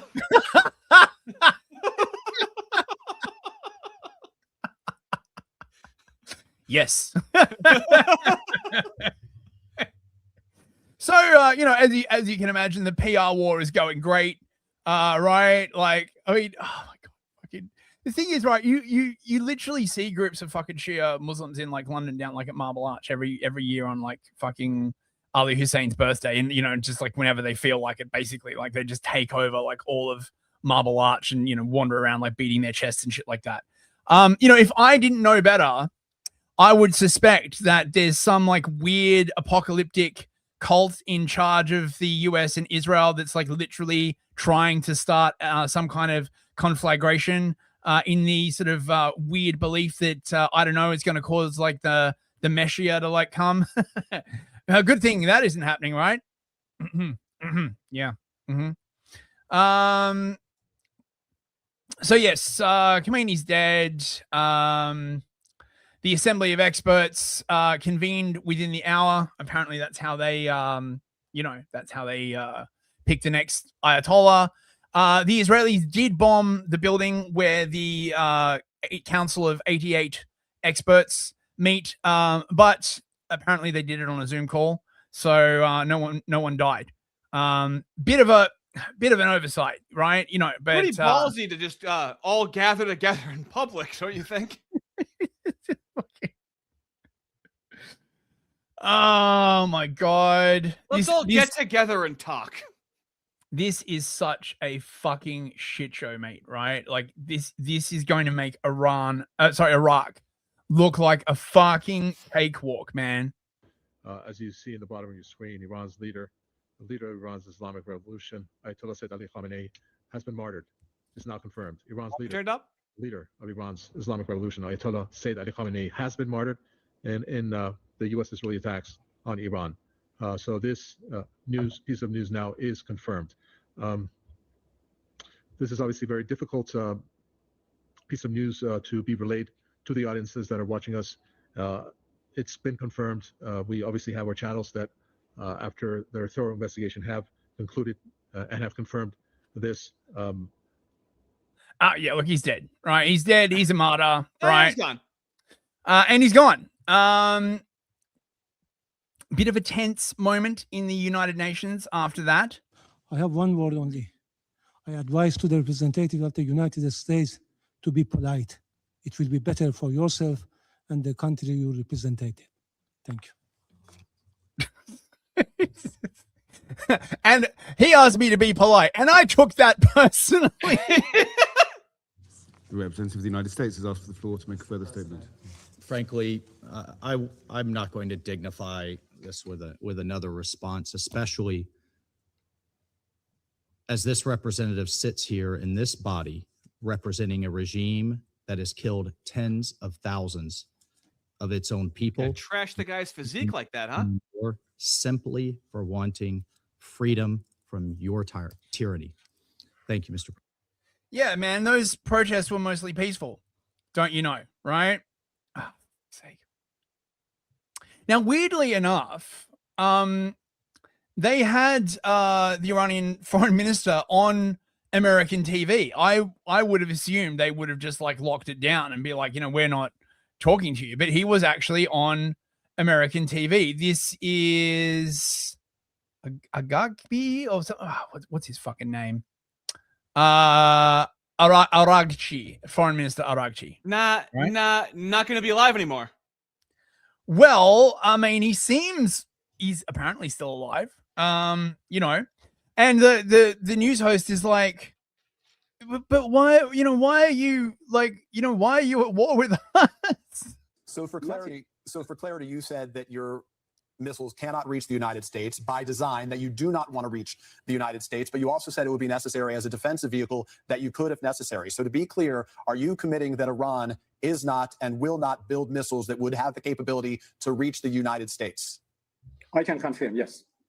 Sir, if that's a red line for you, why is attacking U.S. military bases abroad justified? But because they are attacking us. They are U.S. military. Why are they making me side with Iran? Do you know how difficult that is to do? Oh my God, I know, right? Do you know how difficult it is for me to be understanding toward Iran? Oh my God, it just like they're just gonna set the entire fucking region on fire. But how mooey is that? Like, why are you defending yourself? That's uncontrollably mooey. Who are attacking us? We are under attack. Why don't you recognize this fact? We are under the attack by you. US, by US forces in the region. So we have every right to defend ourselves. And how to defend ourselves? We attack, the US bases. This is obvious. This is a very simple fact. And I hope that, and I'm sure that people would understand that. We are not the one who attacked Americans. We are only defending ourselves. Yeah, well, they're already basically like lying about that, trying to reframe it, so saying that it was the Iranians that attacked first, right? In when they write the history books, I'll be like, but think of how mooish it is that we like bombed their facility, and then we're like, well, that wasn't war though. That doesn't count. Now, of course, the real question on everybody's lips is, what is the United Kingdom going to do? Oh yeah. Right? The powerhouse. Right. The powerhouse of Europe that is the United Kingdom, right? Inshallah. Get ready. We're going to need a lot of beans and toast. We're gonna need a tanker full of like milky tea, bros. In terms then of those developments in the UK government's position, do you back what America and Israel have done? It's been condemned by the United Nations. Many countries have said it's illegal. Some of your colleagues have said it is illegal. Does the government back what they've done? Britain played no part in the strikes on Iran. We share, however, the primary aim of all allies in the region and the US that Iran should never have a nuclear weapon. But do you believe this action was within international law? Well, we play no part in the strikes. We just didn't participate, and it is for the US to set out the legal basis of the action that it took. Our first focus. So you don't know if it's legal. You don't have a view as to whether or not these strikes were the right thing to do and within international law. So it's for the US to explain the legal basis they're operating but on. Other countries have. Forgive me. Other important allies of the UK have. So Canada, for example, Australia, for example, close allies of yours and of this country's have both said explicitly that they do back what America and Israel have done. And you're taking a different position. So I'm here as British Defence Secretary. Our first focus and all our action is defensive. It's within international law. It's coordinated with regional allies to make sure that we can reinforce and protect not just our UK personnel and people, but UK allies, bases and partners in the region. Yeah, I mean, look, he's not going to answer. I thought he seemed pretty confident. Don't worry, bros. Did you ever hear of Morgoth's Law? Right? Morgoth is like a UK creator, right? And he came up with this law, which is no matter what happens, like anywhere in the world, the upshot will be more brown migrants coming to the UK. Right? And he is bang on the money every fucking time, right? Look at this bullshit, right? The people there, it will be very risky for them. Clearly, they will be risking life and limb to take up arms or who knows what against their own government, which is armed to the teeth and has been embedded in that country for half a century. Given that, therefore, if they attempt that and it goes wrong and people have to flee, would we welcome those refugees to our shores? Would you think we should? I think from everything I'm hearing, actually, the likelihood is that Iranian dissidents will want to go back to Iran to help Iran. Sure, but if the revolution goes wrong, all of that, in a sense, is to look at over the coming months. What we must hope and give support is for the Persian people, the Iranian peace-loving people, hard-working people, to give them the maximum opportunity to get their country back. But I mean, Iran, I just only mentioned it because we already have a reasonable flow of refugees from Iran. Iran, in fact, was the third most common nationality of refugees on small boats in 2025. But the issue is whether or not... Where was your support for those Iranians in small boats? Because our deep concern is that actually some of those have links to the regime looking to spread anti-Semitism. Looking to spread anti-Semitism like it's COVID, like it spreads. So, I mean, yeah, right. We'll take as many Iranians as you can fucking send us, right? As long as they're not anti-Semitic. Just when in history is when you kill a country's people, you then take them into your country? When has that ever been a thing? That's gonna be post World War II, right? You just don't understand the enlightened progressivism. And the thing is, right? This guy is one of the heads of reform, right? This motherfucker, Richard Tice, is second in command of the reform, the supposedly based right-wing party. Oh, we'll take as many Iranians as you want as long as they like love Israel.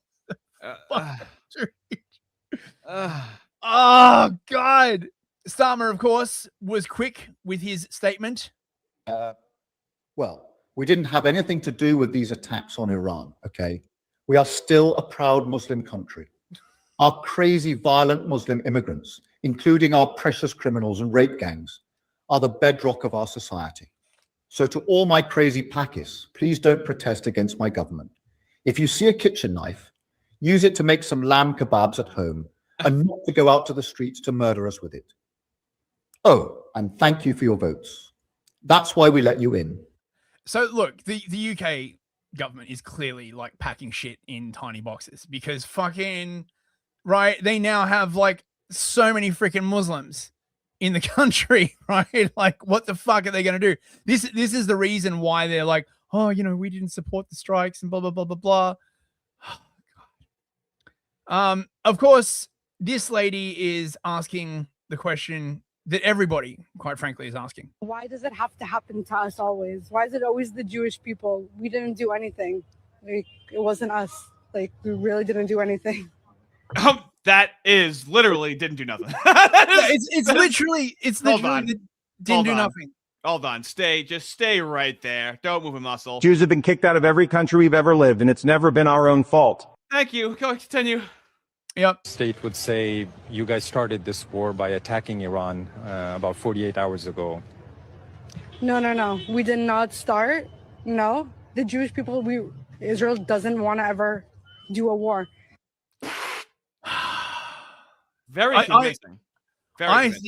I think there's like a black mooish crossover going on, right? Like, you know, oh mate, yeah, it's freaking crazy. Now, the messaging, however, is a bit confusing, bros, right? I feel like they really should have gotten their like messaging together. Apparently, essentially, right? Like, so there's two narratives circling at the moment, right? One narrative is that Trump was basically coerced into, you know, sort of striking Iran, right? And Bibi's like, well, we're going in anyway, Donald. And if you don't support us, I will not give you any more of those Jewish kisses that you love so much, right? And then the other narrative is basically, oh, well, you know, it was in fact the US that wanted to go in, and the Israelis are like, oh, no, please, like, don't go to war with, like, Amalek. Oh, God. Can you tell us now if you believe that there was an ongoing nuclear weapons program? One of the top arms control experts out there, David Albright, has written there should be an immediate priority on rapid response operations to secure Iran's nuclear stockpiles right now. Can you assure the public that it will be secured? And if so, who is doing it if there are no Israeli or U.S. forces on the ground?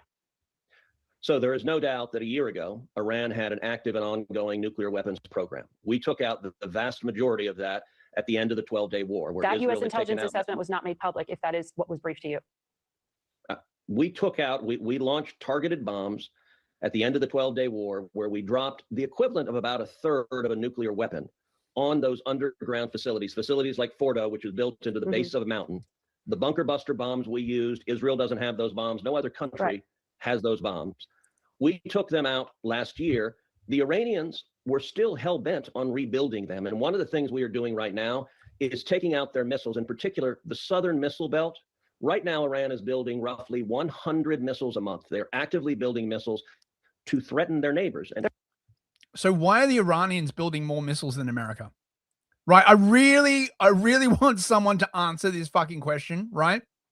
Apparently at the moment, the entirety of the US is only building like 6 Patriot interceptors a month. 6, right? Yeah. Which you could burn all 6 of those on just one missile, but they just can't seem to get their fucking shit together to build any more. Oh my God. They're firing some of them right now at their neighbors. Yeah, at our allies. They're illustrating powerfully. They're attacking virtually every Arab neighbor that surrounds them. They are firing missiles at. It's almost like they want to illustrate to the world just how malign they are. But in terms of containing the risk, who's securing the nuclear material that you say still exists within Iran? Who's doing that? Look, the quantity of nuclear material, I didn't say anything one way or another on that. What I said is they were building nuclear weapons a year ago, and our bombing took that out. They also had an ongoing desire to rebuild them. I don't have present-day intelligence on what progress they had made towards rebuilding nuclear weapons since we bombed their facilities. Oh, really? I was reliably informed they were like just weeks away from building a nuclear weapon. Well, now it really is complicated. It's really complicated. I have no indication that they were anywhere close to getting nuclear weapons because our bombing was devastating.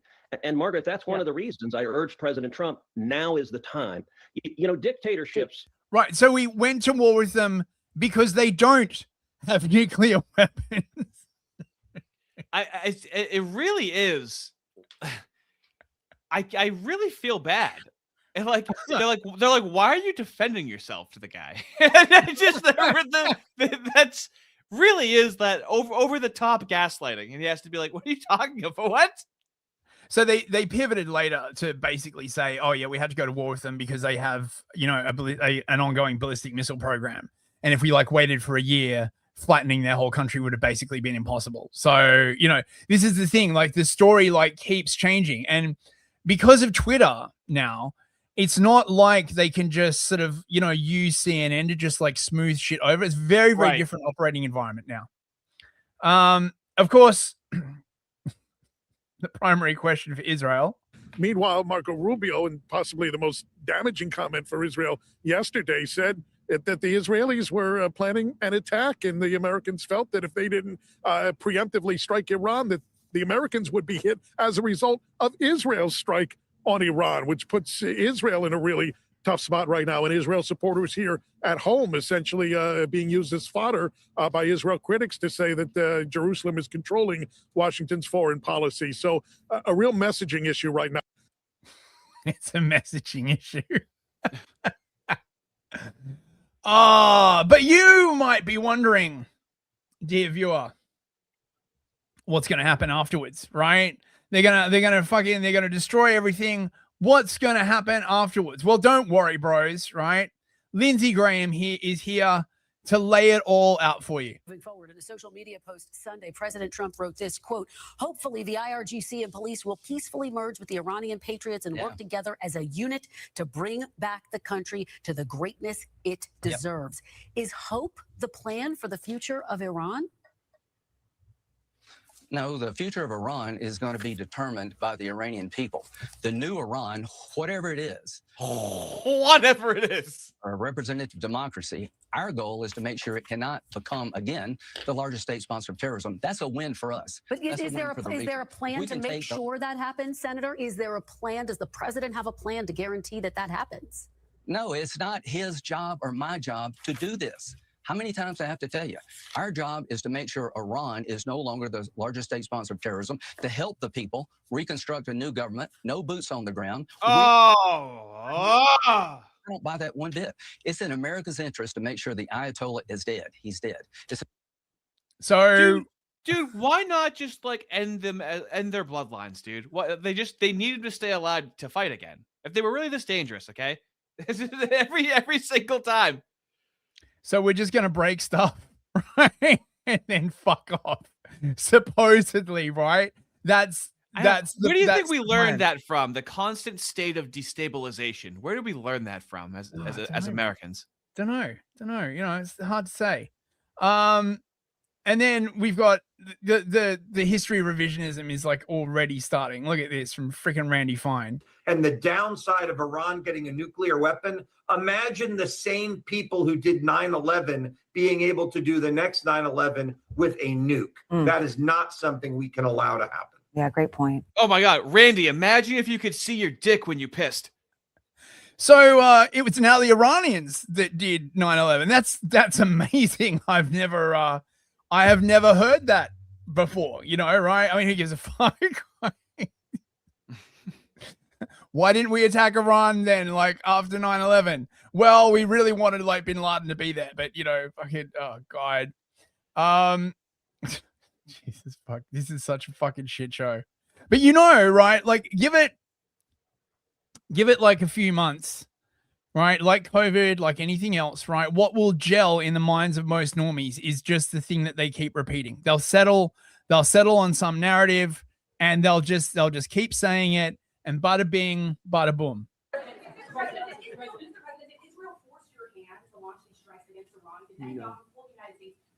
No, I might have forced their hand. You see, we were having negotiations with these lunatics, and it was my opinion that they were going to attack first. They were going to attack. If we didn't do it, they were going to attack first. I felt strongly about that. And we have great negotiators, great people that do this very successfully and have done it all their lives very successful. And based on the way the negotiation was going, I think they were going to attack first. And I didn't want that to happen. So if anything, I might have forced Israel's hand. Right.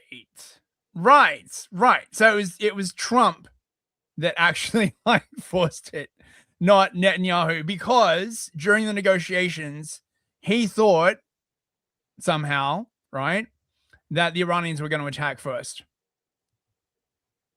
Ground zero. So this is where the first guy got AIDS. Peter, this is the site of the 9/11 terrorist attacks. Oh, so Saddam Hussein did this? No. The Iraqi army? No. Some guys from Iraq? No. That one lady who visited Iraq that one time? No, Peter, Iraq had nothing to do with this. It was a bunch of Saudi Arabians, Lebanese, and Egyptians financed by a Saudi Arabian guy living in Afghanistan and sheltered by Pakistanis. So you're saying we need to invade Iran? Dude, it's a joke. This is why I can't take it seriously, okay? Fuck, mate. Oh my god, it's the clown car. The clown car. Right, super chats. Oh, sure. From for $5. Low passed the kosher sniff test on Iran. UK has restored because they destroyed the Tories. 0 seats for the GOP. Anyone clear the way in the USA? Well, I mean, dude, the Republican Party is like fucking doomed. Like, there's no way they're going to be out of Iran by the time for the midterms. It's going to be a freaking bloodbath. Kosher Bosher sold for 6 shekels. Sorry, Artie, that info was for Fist's question. Oh, I didn't see that in the chat. God damn. If someone could like copy paste and like tag me. Oh no, he said they spin a dreidel and have the gold chocolate coins and gamble with them. Oh, I believe is what he said.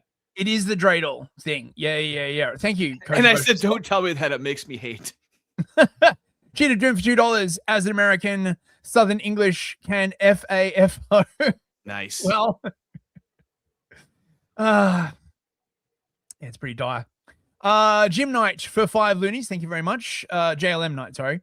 Why are our governments so quick to help anyone except their own citizens? Only in the West. That's a phenomenon. It's a Western phenomenon, don't you think? That question is very antiseptic, JLM Knight. I don't want to hear any of that kind of like questioning, right? Just asking questions. Master Chief Floyd for $10. I love cows, but I hate mooing. That could be a shirt. That could be a real nice covert shirt. Yeah, it would actually. Silver Sephiroth for $10. Thank you so much, mate. Wouldn't the effort in June just justify the need for spicy rock sticks to stay further attacks on their own country? Also, screw YouTube for making me censor this. Wait, wouldn't the effort in June just for spicy rock sticks to stay further attacks on their own country? Yeah. So basically, I think what he's saying is, wouldn't this encourage Iran to get nuclear weapons? Well, you're not the only person who have made this point, actually. And the Ayatollah was actually a bit of a softie. He was a soft liner. That's why he had that fatwa against developing nuclear weapons, because he thought that nuclear weapons were against Islam. Well, whoever's going to replace him isn't going to be like so reticent. So, almost like the entire aim is to just start a regional war, right? I know, but like even when she's asking the guy, like, "Hey, are you making missiles that can reach the United States?" What's he going to say? Yes. What a stupid conversation that was. New GM for $5. If I was the leader of literally any nation right now, I would be starting my own Manhattan project. Right? Yeah, correct. Like, what do you need to do? I mean, they're not attacking North Korea now, are they? And then if you're going to defend yourself, they're going to go, "Why are you trying to defend yourself? That's not going to hurt us, is it?" Yeah. So mooey. Dillybod for $10. Thank you very much, mate. So you'll take your political advice from gay catboy Nick. Damn, daddy, Medicare taught you better. On foreign policy, absolutely. I know, right? It depends on what the political advice is. Yeah. On foreign policy and the Middle East, him starting a coalition with white people, non-existent. His international knowledge seems to be pretty spot on. And I honestly, he's not famous. He didn't cut his teeth on pro-white stuff. It's been international affairs for the past 10 years. It's really what, Yeah. Cheat of Doom for $2. Leaving boys, don't forget to like and hype. Like good night, Cheat of Doom. Have a good one, mate. Christos for £2. Fellas, I need to piss. Can you pause the stream? For you, Christos, of course, mate. Of course, mate. Matty Ice for $5. Have you ever heard of a specific accusation from Iran post 2000 for crimes against US? Excuse me. What groups it is funding other than Hezbollah and Hamas? Well, basically, I've heard all kinds of like crazy shit that they're like, funding the cartels. But the thing is, right, the Iranians know like the US and Israel are coming for that ass, right? They have known this like literally since 2000, 25 years. This has been like happening, even longer, right? Everyone's like, oh, why do the Iranians have like such a poor opinion of the Americans? Because you overthrew Mohammad Mossadegh, right? And then installed the Shah, which had like this brutal regime, spawned the Savak security services, which engaged in like widespread torture, who was then overthrown by the Iranian Revolution. I mean, why don't you love it? It's like, why don't you love us? We're really like just beating the living crap out of you perpetually. So mooey. It's a vindictive ex-wife. Calamedea for $20. Thank you very much, mate. Thank you, bro. Love to the fellas and fellas. Oh, that's very much appreciated. Very much appreciated. What else have we got? Kosher Bosher Salt for 15 shekels. Good night, fellas. Like the stream. Fist, where can I law dump you on Moose? That would be a collab right there. Message me on Twitter, mate. Definitely. Well, do you know what that would mean if you guys started talking? You're on the payroll of the Jews. So be very careful, okay? He's gonna like infiltrate me. Yeah, you can find me on Twitter at malinformed TV. One word, or just that would be great. Yeah. I'd definitely like chat to you. That'd be interesting, mate. Theodore McCarthy for $5. The Amerimu proliferates as he strikes at your nuclear program. Yes, literally. Okay. Super chat's achieved. What else have we got? Okay. So the war is not going terribly well so far. I mean, it's only 4 days in, right? But it was meant to be like shock and awe. But the thing is, like, I just get the distinct impression that the Americans, because this has been a thing for a while, right? The Americans just rely on Mossad for all of their Middle East intelligence, right? And Mossad cannot be trusted to not slant that intelligence for outcomes that they want, okay? So much like Iraq, they're like, oh, look, it'll be a cakewalk. You can just like bomb them, the Iranians, like, they'll be fine. Turns out the Iranians have been busy developing some very weird weapons. Look at this shit.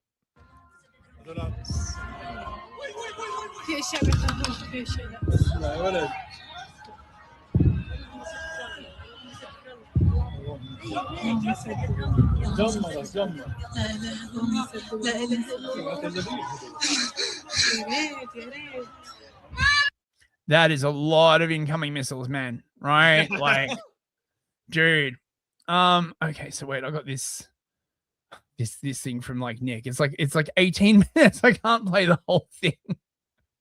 I'll just play like a couple of minutes. So for those who are, I'm sure you're good at summarizing what he says. Yeah. So for the person in chat who's like, where do you believe like? Oh, just get his super chat out of the way right now. Because this will be. Just get his super chat out of the way. Oh yeah, right here we go. Dillybot for $5. Sorry, but Nick has been a flip-flopping fool. Remember him simping for Yeezy. Buddy's Piggy Ralph. Eye knowledge of foreign policy is grade school level. Well, I disagree, right? And I did fucking foreign policy at fucking university. So hold on. So let me handle this. So there's Nick Fuentes, the streamer, and Nick Fuentes, the foreign policy expert, is what you have to realize. Mm-hmm. So we're covering I'm also covering. Fist is covering the royal we. Fist is covering current international news right now, okay? And you're talking about simping for Yeezy, okay? So there's not one Nick Fuentes. I've even said publicly he's very duplicitous, right? But this is the area that we trust him in. We Do you think that we were like all about Kanye West because Nick Fuentes liked him? Like this, there's streamer. Yeah, right. Stop. Yeah, I'm trying to help you right now. Help me help you. There's streamer Nick Fuentes, and then there's actual political pundit Nick Fuentes. So that I hope you understand that. So someone's like, oh, that sounds like credentialism. Well, I don't know, man. Like I spent many years studying this shit. I don't know what to fucking tell you about, right? Well, like they're not saying he's wrong. I know that. I know that they're saying he's. Yeah. So it doesn't matter what he said about Kanye West in this conversation. Okay? That's right. Well, his opinions on Kanye West are absolutely critical to his view on the Israel-Iran war, right? The two are literally inseparable, right? You can acknowledge that that's kind of silly, right? They have a new doctrine. It's promulgated by Oded Yanon. They say the new doctrine of the state of Israel is we have to destroy all of our enemies. Oded Yanon's plan for the 1980s says the only way that Israel can be safe is if we destroy all of our neighbors. It says that even though our neighbors are strong militarily and our borders are under threat, he says our neighbors are actually weak because they're based on diversity. Oded Yanon says that Lebanon has 5 different nations inside of it. It has a Christian nation, a Shiite nation, a Druze nation. I thought diversity was our greatest strength, bros. Yeah. Don't tell me I've been lied to after all this time, bros. No. And all kinds of different ethnicities living inside. It says Syria has Alawites in the west, Sunnis everywhere else, Druze in the south. It says that Egypt has a big Coptic Christian population, a big Muslim population. It says that Iraq has the Kurds and the Sunnis and the Shiites. Iran has a lot of Turks and Persians and other groups living inside of it. So in the late 1970s, when the Likud party comes to power after the failures of the left-wing party to anticipate the surprise attack, they say it's time to go on the offensive and blow up all these different countries. In 1978, Israel brokers a peace agreement with Egypt. Israel gives them the Sinai Peninsula. Egypt signs a treaty with Israel. Egypt becomes the first country to normalize relations with Israel. And that is the year, by the way, that Egypt becomes one of the biggest recipients of U.S. foreign aid. Gee, what a coincidence. The U.S. is just paying off all of these countries to not attack Israel. Yeah, but did you know one of his favorite albums is Kanye West's College Dropout? And so does Israel. 1978 is the Camp David Accords. They make this treaty. It's ratified in 79. It's in that year that Israel becomes the #1 recipient of foreign aid. Egypt becomes #2. And they both receive massive amounts of money to make this deal.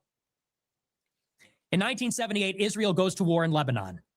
In 1979, there is an Islamic revolution in Iran. The Ayatollah and the Green Revolution, the Islamic Revolution, overthrows the Shah.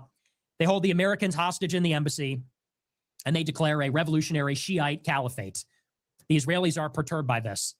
In 1982, they invade Lebanon because Palestinians keep doing cross-border raids in Israel. Israel invades Lebanon as part of their strategy to go on the offensive. When they invade Lebanon, Iran comes all the way over and starts training up Lebanese militias, Shiite militias in the south. The Iranian Revolution. He just knows all of this shit off the top of his head. That's what I'm saying. Right? Dude. His like information recall is absolutely insane. It's fluid. It's lucid. Yeah. Yeah. Like he could literally fucking like write, fucking dissertation practically off the top of his head. Right. So like I respect fucking that level of knowledge, man. Guard, the guarantor of the revolution, comes to Lebanon and starts training them up. That becomes Hezbollah. In 1981, Iraq is developing a nuclear weapon. They get a reactor. Anyway, right. This goes on for like ages, but you should check this out because he does an incredible job of sort of explaining all the history leading up to this moment. But of course, in the West. Yeah, but remember that time he was on Tim Pool with Milo Yiannopoulos and Kanye West? Oh yeah, I do remember that. Okay, man. So think about what you're saying right now. Okay, look at that pause face. He's ready to go. That's like the face I've been making for the last 4 days. Fuck it. Do we have to do this shit again? Again? Oh my God. That is literally grit your teeth and bear it. We have been at war with Iran for decades. We have been in a state of war with Iran by every other means. We have assassinated their leaders. The Israelis have assassinated their scientists. With Israel, we have launched cyber attacks on their infrastructure, not just nuclear, but also other vital critical infrastructure. There has been espionage, industrial sabotage. We have gone to war with their proxies, like the Houthis in Yemen. We have launched strikes against their positions in other countries too. We have been in a state of war for a long time. But because the objectives of these other operations have been limited, people don't call it a war. They say these are operations to neutralize the nuclear program. Right. Or this is meant to increase our leverage in negotiations. Or it's some form of a proxy war, and this is about rolling back their soft or hard influence across the region. Well, tonight, nobody can deny we are now engaged against Iran in a full-fledged regime change war. Now, what's more, as we discussed for the past couple of weeks, everybody suspected that we would eventually use this military power that is forward deployed against Iran. The question concerning that operation is what the goal of that would be and how it would be accomplished. Now, this matters very deeply because the kind of force that has been deployed into the region, as you have probably noticed, is a naval force Pause it real and quick. an air force. Yep. You can really feel the Israeli influence in what's going on when America is engaging in the narcissist prayer when it comes to Iran. Yeah. Yeah. Yeah, I know, right? This is 25 years later, man. Same people get back into power, right? And you know what fucking gets me like about fucking Trump, right? They just said like the basic thing is like, look, we'll get you in, you'll go to war with Iran. And Trump was probably like, yeah, but you know, I want to do some like nice stuff for America too. And they're like, yeah, we can do some of that. Right. But as long as you go to war with Iran. I know, but it's we're not at war. And if we are, it's okay. Yeah. And if we are, it's good. Yeah. And that is the operation. It is a naval and an air operation. We have not invaded Iran. We have not put boots on the ground. We don't have special forces there. There has not been a major coalition invasion. We don't have people parachuting in. How this operation is being conducted is with missiles launched from ships and with air power. It is with our carriers, which bring the air power to the region. It is with bombers, which have been stationed in other countries. It is an air and sea campaign. Now, this creates a conundrum here because, again, if the goal is the maximalist objective, which is to topple the Iranian regime, we are going all the way. Again, it's not about degrading their capabilities. It's not about weakening them. If the goal is to exterminate the Iranian regime, we're going all the way and toppling them. It raises a question, how is that going to be done with air and sea power? Don't worry about it, mate. Right? We're not invading Iran, right? We're just gonna like glass. Oh my god, fuck! It's the underpants gnomes right now, dude. Look at this fucking shit. Okay, right? Do you see this map? Right? Yeah. The whole country is mountains. I can't read, but I can read a map. Yeah. You see this shit, right? There's mountains all down like the edges. The whole place is like a fucking mountain fortress. How are they even gonna fucking like invade? Like, this is going to be Israel has intelligence, okay? Right. Alone. We now have the goal. We also now have the mode. We know what the Trump administration is seeking, and we know how they seek to achieve it. But the problem that is created is that historically, you cannot achieve a regime change through air and sea power alone. Why is that? Because although you can bomb civilian government facilities, you can bomb military facilities, you can destroy the Navy, you can destroy hardware, anti-aircraft systems. On the other side of all of the bombing, there are still going to be 200,000 Iranian Revolutionary Guard Corps soldiers, and they will be armed. On the other side of this, you are still going to have, all in, about 1 million Iranian security personnel between the IRGC, the Iranian armed forces, and the internal security forces. You can decapitate, you can cut off the head of the snake, you can kill some or half or all of the... So just to be clear, right?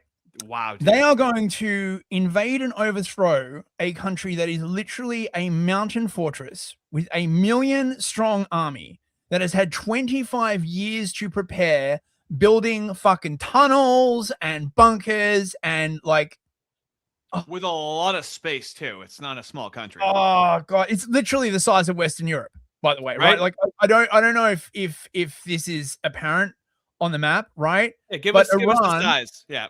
look at this, like this is Western Europe, right? And you got to remember, right? Like as you go down on a globe map, like shit gets bigger. Yeah. It is the size of Western Europe. It is just mountains as far as the eye can see. You could literally drop tons of nukes on it. Probably would just, oh my God, this is such a fucking bad idea, man. Right? Like, you know. Wow, you don't have faith in the United States, huh? Not in this one, mate. I'm sorry. I thought you supported us. Oh, for God's sake, man. Regime, you can blow up all of their major weapon systems. But on the other side of the bombing campaign, there will be a country of 90 million people. And the only apparatus in place to control those people with the use of force that is organized into a hierarchy behind an ideology with some semblance of legitimacy, with experience, it's going to be the very same Iranian regime. This is the problem. Blow up their navy, destroy their missiles, decapitate the leadership. There's a chain of command. Other people will replace the leadership. And again, destroy the big weapons. The small weapons are still in the hands of the army. And unless you actually have an alternative invading force, whether that is a U.S. ground invasion, an invasion from a neighboring state, whether you have proxies from inside the country, sectarian groups, separatist groups, anti-government groups, unless there is an alternative force that is armed, that is numerous, that is organized, and is able to communicate, and unless that group has legitimacy and can earn the support of the country, well, all things considered, on the other side of the conflict, the most likely successor to the Iranian regime is the Iranian regime. Fuck. I mean, this is making me wonder if they're just gonna like start pulling out like bioweapons or some shit and just like start dropping like plague bombs all over like. Yeah, but I Iran. can't help but notice you forgot to include the clip where he was wearing a Kanye 2024 hoodie. Doesn't it, when you juxtapose the two things, isn't it kind of a ridiculous criticism? Noted Islamic scholar Kanye West. Oh, fuck, mate. It's so shameful, so disgusting. It's a war of choice. Iran does not threaten us. Got no business there. This was a decision. And it was a decision made by another country for another country's benefit. They will get the glory. We will pay the price. We decrease. They increase. They are delighted. I kind of feel like Nick Fuentes hates this because I've also felt this where I don't like this because you're going to make me say, like, we have it coming when they do something, right? Like you're giving them so much of a justification. It's indefensible, I guess is what it is, you know? Yeah. You remember what I was always saying? You wind up defending the indefensible. Yeah. Right? Like that's the end point of all of this. Because the goals were always indefensible and they know and they don't fucking care. Right? Because they're like, well, why should I have to defend myself to a goy? You know what I mean? Yep. To consign the American empire to destruction while they look forward to a golden age, while they look forward to a century of empire and domination. Maybe we can't stop it, but I'm not going along with it. Maybe it's biblical. Maybe it's prophetic. I'm not going along with it. I'm never worshiping the God of Israel. I'm never worshiping the Moshiach who they think is coming next. Christ is my Lord and Savior. He is my God. America is my country. I may not be able to stop this agenda, but I sure as hell am not going along with it. I'm not fucking voting for it. That I will not do. And that's it. But how'd you feel about him saying vote for a Democrat? He's so pissed. Fuck me. He's pissed if he says that. The thing is, man, if the Dems get back in, they're gonna fucking haul his ass off to jail, right? Like he knows that, surely. Like they're just gonna be like Nick Fuentes, right, for the crime of transphobia. Hey, hold on, what are you talking about? We have freedom of speech in our liberal democracy. You're acting like it just changes every 4 years, like it's a political football. I know. Now Tucker has been like also like doing quite well. He's got like good takes on this. Now I can't confirm this, but this is very, very interesting info. Last night in Qatar and Saudi Arabia, authorities arrested Mossad agents planning on committing bombings in those countries. Now, that's weird. That doesn't make any sense. why would the Israelis be committing bombings in 2 Gulf countries, which are also being attacked by Iran? Aren't they on the same side? No. Israel wants to hurt Iran and Qatar and UAE and Saudi and Bahrain and Oman and Kuwait. Last night. Yeah. I mean, Israel is a master of like false flags, right? Okay. Let's see what else we got here. It wasn't that we thought Iran was going to get nukes this week, and that's why we did this. Nobody's even saying that now. They will be in the future when our memories get a little dimmer and they can manipulate us more. But right now they're admitting, no, actually they were not on the verge of getting nukes. Bibi himself said, you can pull up the video, I've been dreaming about this for 40 years. We've finally done it. So this is the culmination of a long time plan of strategy. And actually, if you look at it backwards and try to assess recent events, even in this country, in American political life over the past several years, certainly over the past 6 or 8 months, you can see that a lot of what was happening here was preparation for where we are right now. In other words, people who wanted war in Iran were softening up the public for it, were manipulating the U.S. government in order to affect it, and were doing their very best to silence anyone who doubted its wisdom. A lot of the things we have seen in the recent past are, and now it's very obvious, they were all designed to get us to where we are now, war with Iran on behalf of Israel. Now, just a caveat at the outset, because the prime minister of Israel wanted a regime change war with Iran does not mean in any sense that it was a wise idea for Israel. It certainly wasn't a good idea for the United States. No one just really disputes that. But was it a good idea for the country or for the prime minister who advocated for it? No, probably not, actually. Just because we want something doesn't mean it's good for us. Sometimes when we get what we want most, we're destroyed by it. Hope that doesn't happen to Israel, of course, or anybody. But it could. So when you get to the truth of things and you see who's pushing for them, that doesn't mean that person understands his own best interest or his country's own best interest. So Tucker, of course, is being very problematic here. And this is why this Jewish news outlet has basically called for Tucker, Fuentes, Clandis Ovens, Cenk Uygur, and Jackson Hinkle to be jailed in a World War II style internment camp. You can see where like POC, people of color, came from with how they view goys, and how James Lindsay puts the woke right, completely unrelated people into one category. Yeah. Yeah. And I think you can also like see like where the Bolsheviks came from as well. Right. Because this is straight up fucking Bolshevism is what it is. Right. Like we have to jail all of our political opponents. We have reached the point where there is no choice but to take decisive action and arrest them. Just as the Japanese American population was suspected of loyalty, again with the World War II. Everything is fucking World War II. I'm sorry. What is the source on that? JFeed, it's called. Okay, fucking JFeed. All right. Yeah, JFeed. Right? Holden Blood Feast. Wow. Look, man, Trump's not looking good. Right? Like, I mean, this photo makes him look like he's got fucking Epstein-Barr, right? Like half of his face is like paralyzed or something like that. After I eat a big meal, the man's 80, okay? I'm just saying, right? Like that's a rough looking pic, dude. Like, mate, that's when you've just been subjected to a triple dose of the goy beam, and you gotta give them the gaze. Okay, so. What's been happening over the last couple of days? Wait a second. What does this community note say?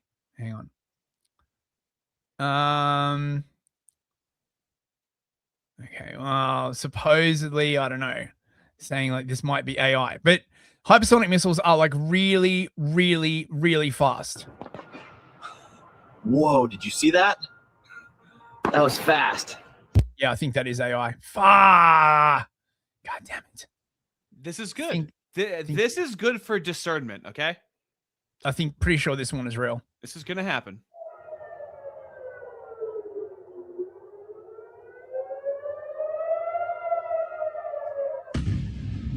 Now, the reason I'm showing these, right, is look at this, okay? Look how many interceptors are like launched just at this one missile, okay? This is, I think this is over Tel Aviv. Based on the moon runes.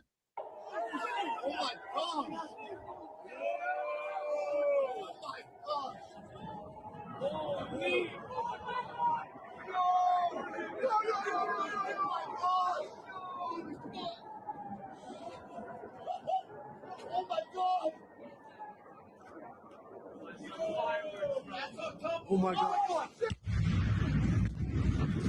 Now each one of those, that felt real. each one of those interceptors is about $2 million each, right? Yeah. I hope you guys will enjoy paying taxes. Oh yeah. Otherwise, my taxes would have been adequately utilized if it only wasn't for that, right? Then they would have spent it on me. Now the problem basically is, okay, right, that the US, the whole world is running low on interceptors, right? Particularly like Patriot and THAAD interceptors. They're not making enough of them.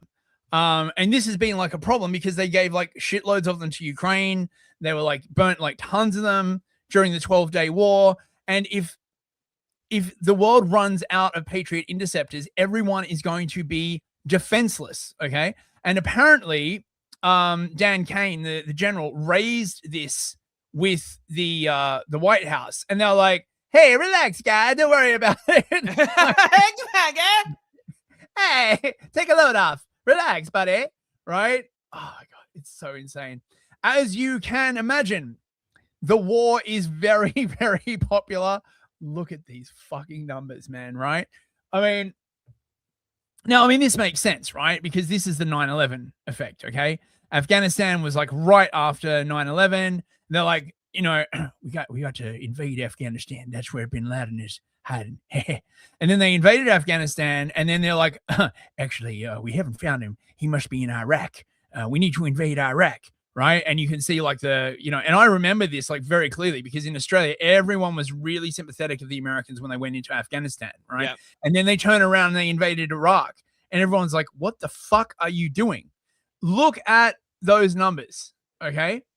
Only 10% of Democrats, 69% of Republicans, 34% of independents. This is bad, right? Yeah, Trump's that's approval, democracy, dude. So it's the only system we got. Trump's approval is tanking. This is going to be very, very unpopular war. He doesn't give a shit. Yeah, well, look, what we really need is a nice big false flag, mate, right? Something like, what's coming up in like, a few months? The FIFA World Cup is in New Jersey this year, right? Okay. New Okay. Jersey, huh? New Jersey, I right? heard about a certain demographic in New Jersey. Close to all the correct infrastructure, if you know what I'm saying, right? Okay, let's do a few more super chats. Deadpool Kid, DPK. Good to see you, mate. $5. DPK. Hey, Artie, because of your last stream, I should have gone with my gut and seen right through a certain sporadic spork. Next time, I'll be careful. Thanks, mate. Listen to me. I've had people thank me for that. You have to realize something.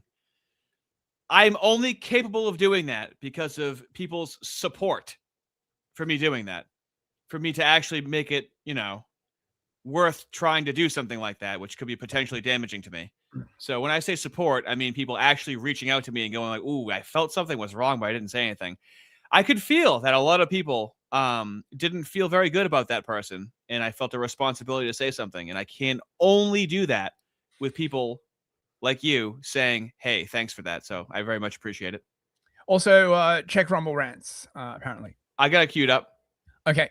Calamadia for $2. Fist, have you considered Graph Go Up? Ooh, got you again. Got you again. Graph Go Up. Yee. Oh, God. Deadpool Kid again for $5. Thank you, mate. Okay. I'll be in favor of the war if we get Benny into a rocket. Chew missile. And Dillweed for $5. Thank you, mate. Trump lookalike, that's because he's been getting the double wide surprise by Benny and his boys. You got some Rumble Rants, right? Yes, I do.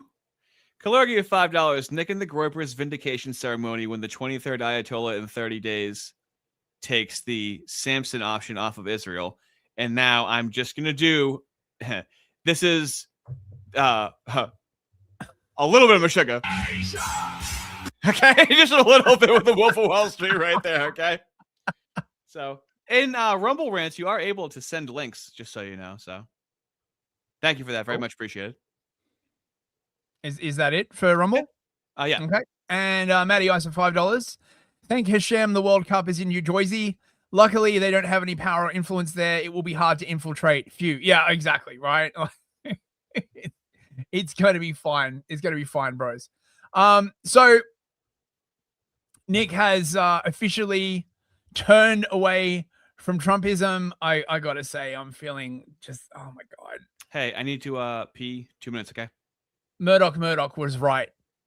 Right? Like they called it like years ago, right? Like, oh dude, oh mate. Yeah, I can't disagree with him. Honestly, I still can't believe it's actually happening. It's really, when I see the headlines, which are that the US and Israel are bombing Iran every day, we're at war with Iran, we're in a regime change war with Iran, this like once and for all confrontation. You got to understand, this has been building for 20 years. I've watched it my entire life. I got into politics in 2012, and I became very interested in this topic when the original nuclear deal was signed in 2015, the Joint Comprehensive Plan of Action. That was 11 years ago. And so this war has been a long, long time in the making, and it really has always been a question, will we or won't we? It was always unthinkable that we would. There was this expectation that we had made this mistake so many times in Iraq, in Libya, in Syria. There was such a small appetite for more of this among the American electorate. It felt inevitable, but at the same time, it also felt unthinkable. It felt inevitable that Israel and the Jews would get what they wanted, that the momentum, the inertia behind this terraforming strategy in the Middle East was unstoppable, and it was really just a certainty. At the same time, it was unthinkable how a government could do this, would do this. Nobody wants this. And the latest polling from everybody, from Reuters, Washington Post, it all says that this war has about a 27% approval rating. That means that the war in Iraq was twice as popular. Okay. The bombing run last year in June had an 80% approval rating among Republicans, 60% overall. So Iraq was more popular. Afghanistan was more popular. I think Syria was more popular. Midnight Hammer was more popular. You just look at Trump and you're filled with disgust. You look at him, he's a totally diminished figure. Watching him on Friday declare this war in his sad little hat, bow tie with a black curtain. He's 80 years old. He doesn't even care. He's at a ceremony today, pinning a medal on a soldier, slurring his words, stumbling over his speech. You look at this guy and you're like, who are you?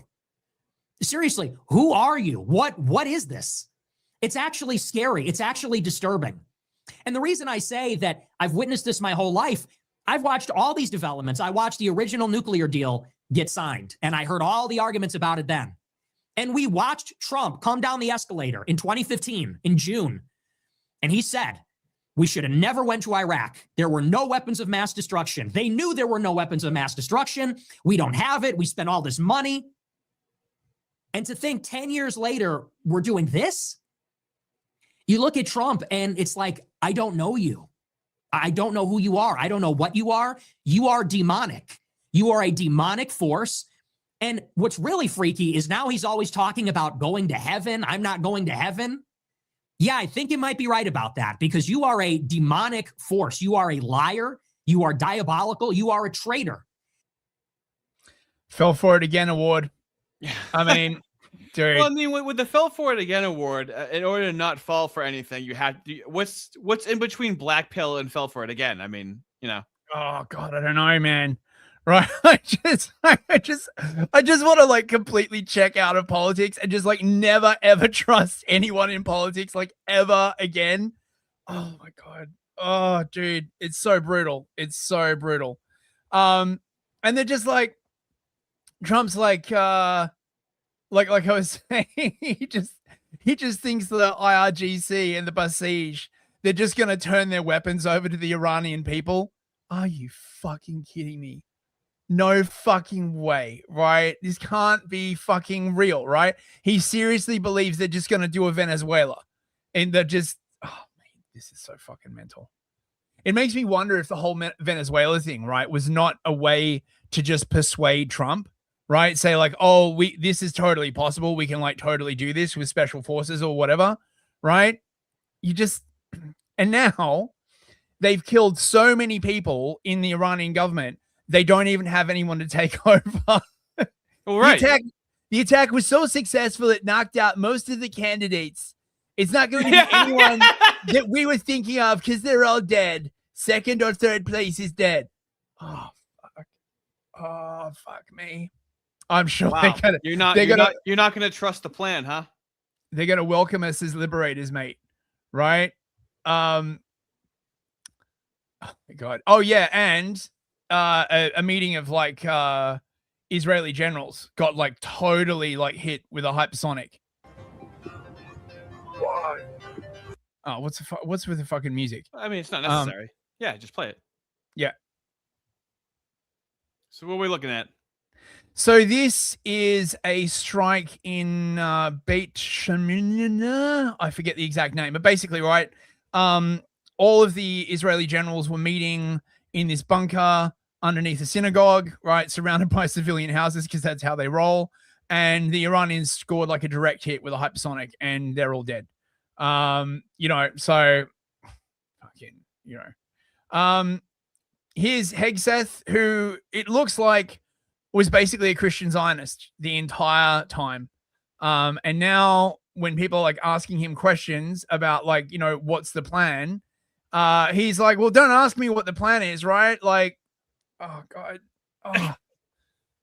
See, this shit like this is why people have a problem with Christianity, because they think Christian Zionism is Christianity, right? The American people also want to know what they're sending their men and women to war for. Is there a concern of this spiraling into a longer war and then one for the general? Did you not hear my remarks? I mean, we're ensuring the mission gets accomplished, but we are very clear-eyed, as the president has been, unlike other presidents, about the foolish policies of the past that recklessly pulled us in to things that were not tethered to actual clear objectives. So we know. We have plans, we have generals, we have chairmen, we have commanders, CENTCOM commanders, Admiral Cooper. The American people also want to know. So yes, clear objectives. Sorry, Yiz, I know it's a bit too quiet. There's nothing I can do. I gotta find like a plugin that I can Well, that's use. why, as long as you can recap it, Yeah, I mean, look, Hegseth's like basically like, look, the reason why Iraq went wrong is because we had a different president, right? And we've got clear objectives. Those objectives are very, very open-ended. I got a thing on just how stupid these objectives are. Look at the chain. What a difference a year makes. I've been a recovering neocon for 6 years now. Oh my! Which we ricocheted around the world, intervening, think it was in our best interest, when really we just overturned the table and created something worse in almost every single scenario, has led to the hubris of the Pentagon is that they want to now tell other countries how to do counterinsurgency based on what we did in Iraq and Afghanistan. Are you kidding me? So you really have learned nothing. Okay, nothing. So you're right. The trust there that our political leaders or our generals would have our best interests in mind is totally broken. It's totally broken. You lying sack of shit. They just lied. They just like, oh yeah, we understand. He was recovering. He relapsed into being a neocon. The thing that really fucking galls me about this, right, is they know full well exactly what the people want, and they just do the exact. They just say the shit to get like into power, and then they're like, whoopsie, did we just invade the Middle East again? Like, whoopsie. Fuck, dude. Oh, it's brutal. It's brutal, right? He was recovering, okay.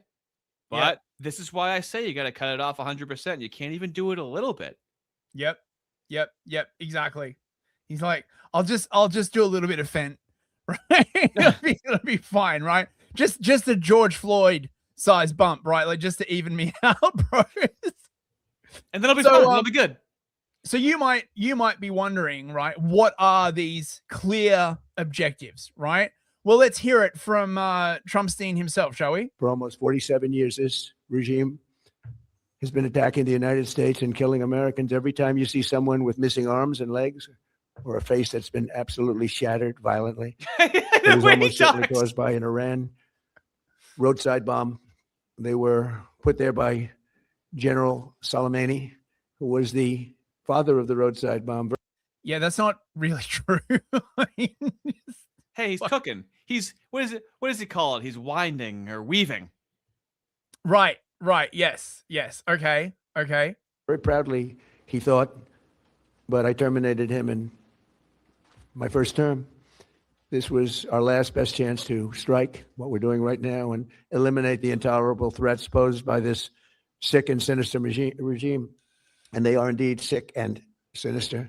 Our objectives are clear. First, we're destroying Iran's missile capabilities, and you see that happening on an hourly basis, and their capacity to produce brand new ones, and pretty good ones they make. Second, we're annihilating their navy. We've knocked out already 10 ships.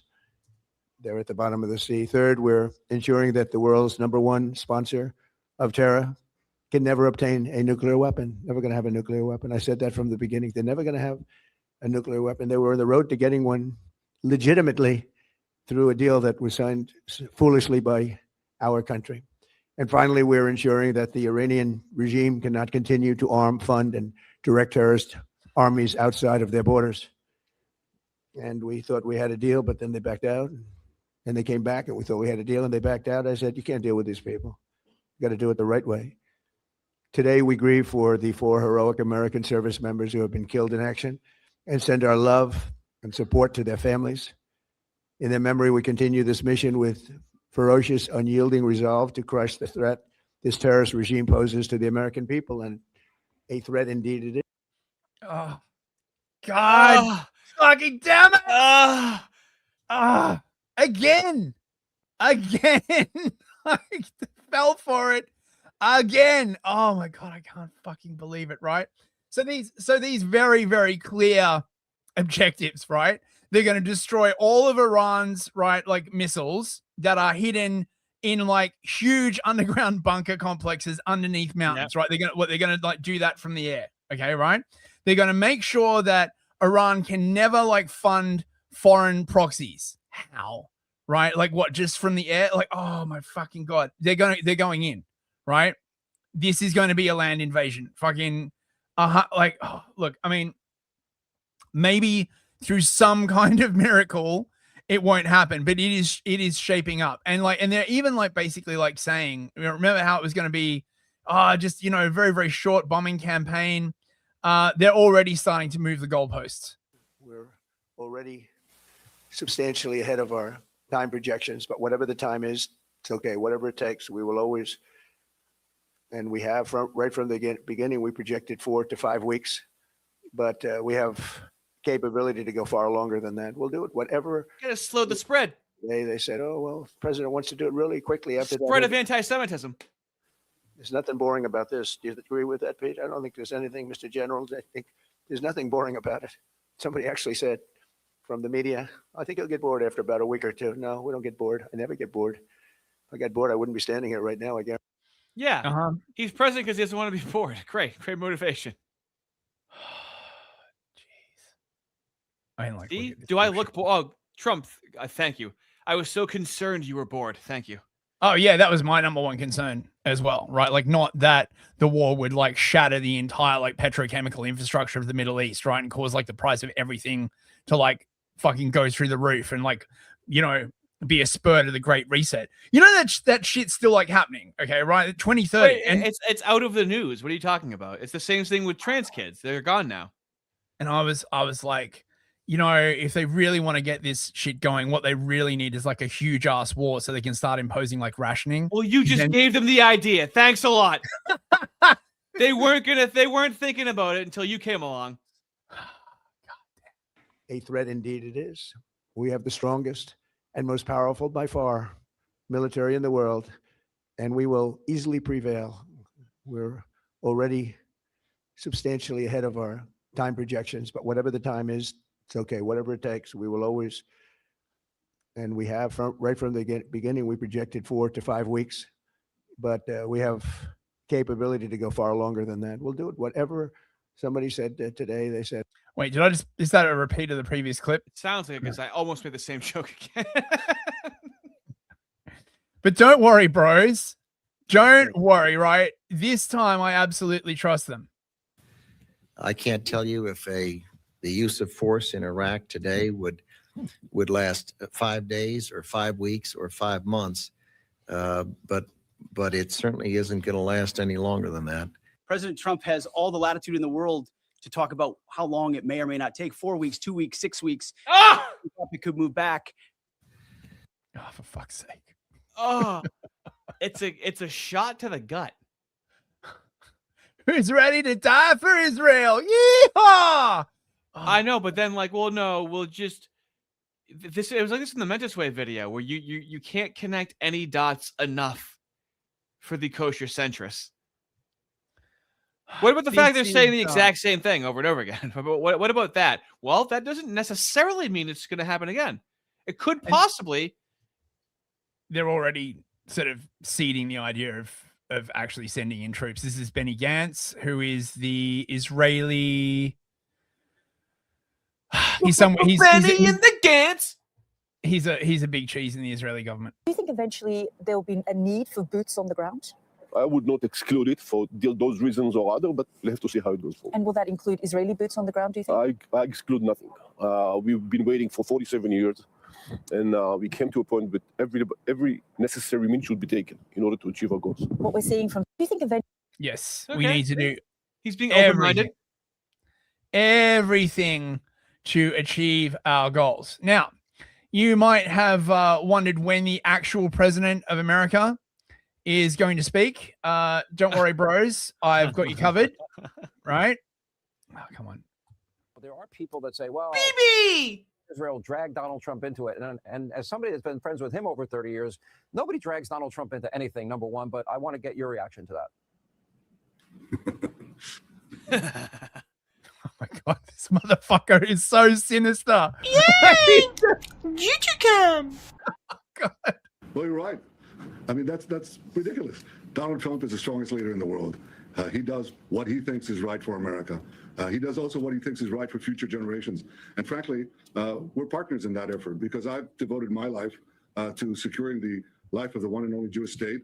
And believe me, it's been a struggle. I've known the pangs of war. I lost a brother in war and in battle. I myself fought terrorists and was wounded in liberating hostages from hijackers. He was defending Poland? I held I held a fellow soldier in my arms when I was 18, and he died in my arms. I know the cost of war, but I know sometimes that war is necessary to protect us from the people who would destroy us. And that's what free societies have to understand. Fuck me. I mean, just, oh my God, this is like.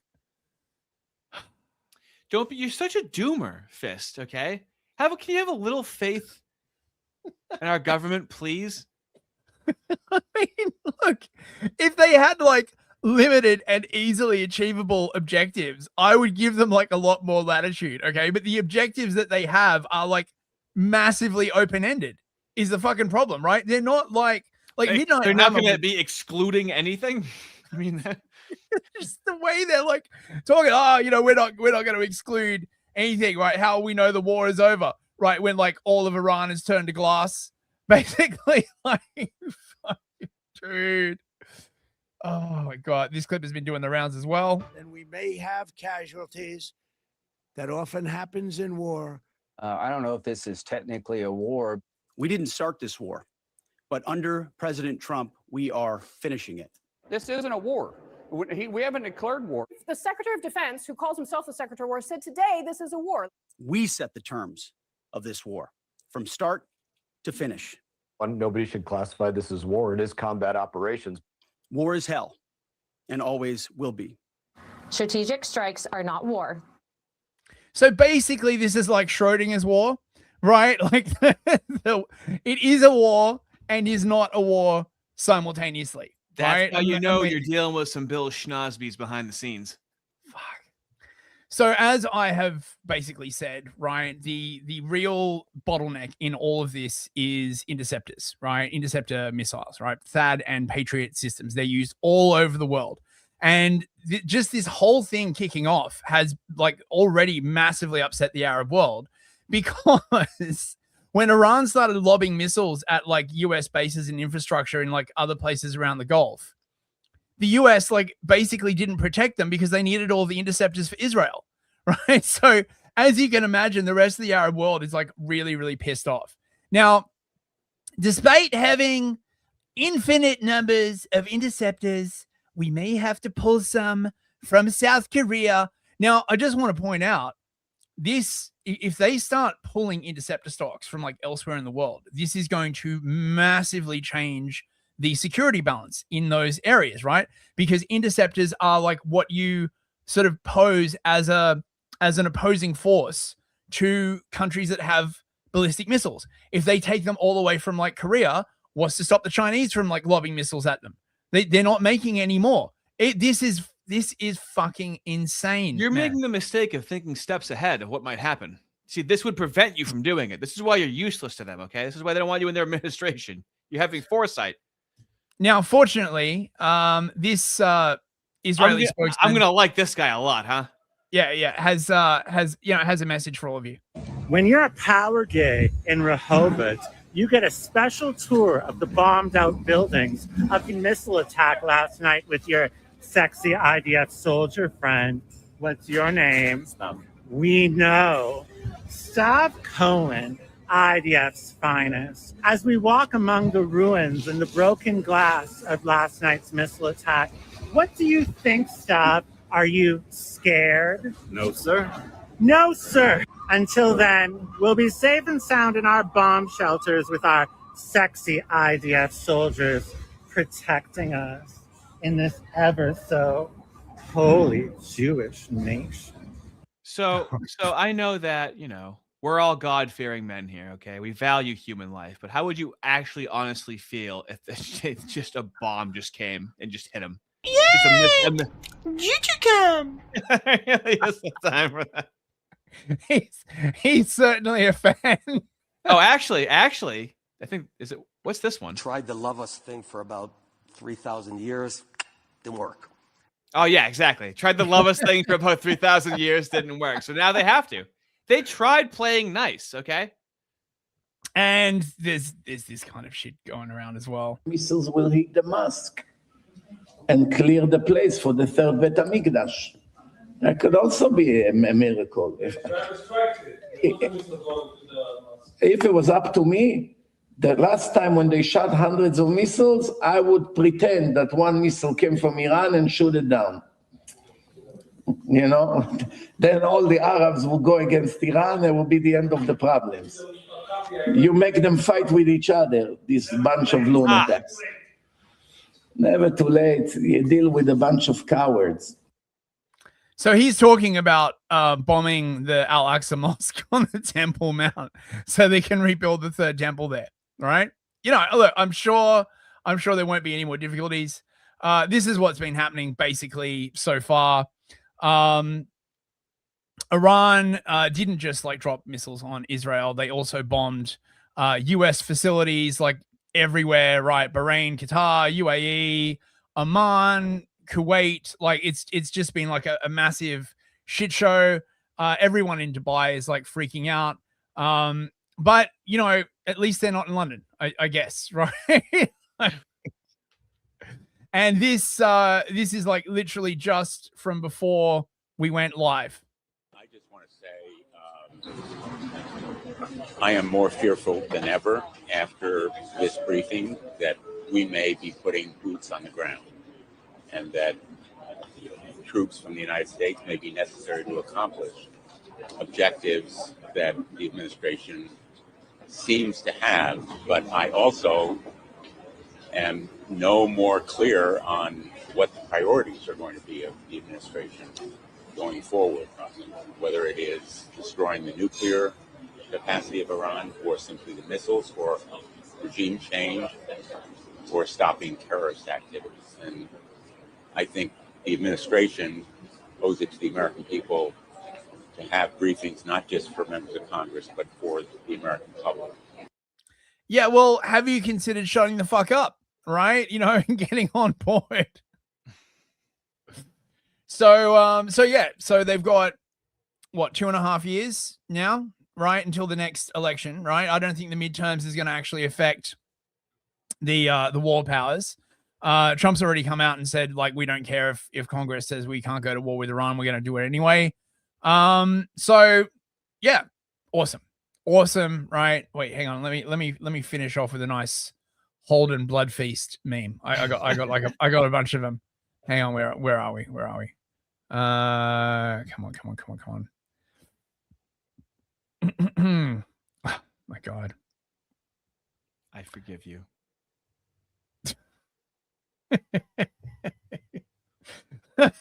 Revived by the military-industrial complex for his political use and sustained by organ transplants of dead soldiers. Saw hell in person after his death and wants to bring it to reality in the Middle East and China. Respectable bipartisan cyborg. Respectable bipartisan cyborg. Yeah, I got a bunch of these, man. Oh my God. Passed away at 119 years old. Watched Donald Trump use B-2s to bomb Iran. Passed away immediately afterwards with a smile and a tear trailing from his eye. Respectable bipartisan Lindsey Graham and John Fetterman attended his funeral. So yeah, man, it's insane. It's a massive clusterfuck. This is great. Ascended demon Prince Holden Blood Feast. Immortal ascended after the US bombed Iran. Wants to see the world drown in blood. Respectable bipartisan. Fuck. Oh my God. I just mate. He's got kids now as well. Michael Bloodfeast, Republican staffer, 24 years old. Please, God, just let us ethnically cleanse this country. Nothing else matters. I'll do anything, please. I just want to see them piled into train cars before I KMS. Classical liberal. Oh, my God. Dude. Holden Blood Chad from Minnesota, 39 years old. Please, God, just let us white phosphorus the libtards. I'll do anything, please. I just want to see burning flesh one last time before I die. GWOT veteran. So yeah, basically that's how it's all going. It's going great, bros. It's going great. We got a few more super chats. Sure. Oh, Quagmire for 20. Thank you very much. I'm rather very worried, as are everyone with a functioning brain, but more than that, I'm so damn frustrated. It's so frustrating to watch this obvious bullshit happen every single time. I feel your pain. I feel your pain, mate. Like, right? Fist definitely feels your pain. This is why I focus on meaningless internet drama, okay? That rejuvenates my soul. Yeah, I can see why. I can see why. Theodore McCarthy for $5. Thank you.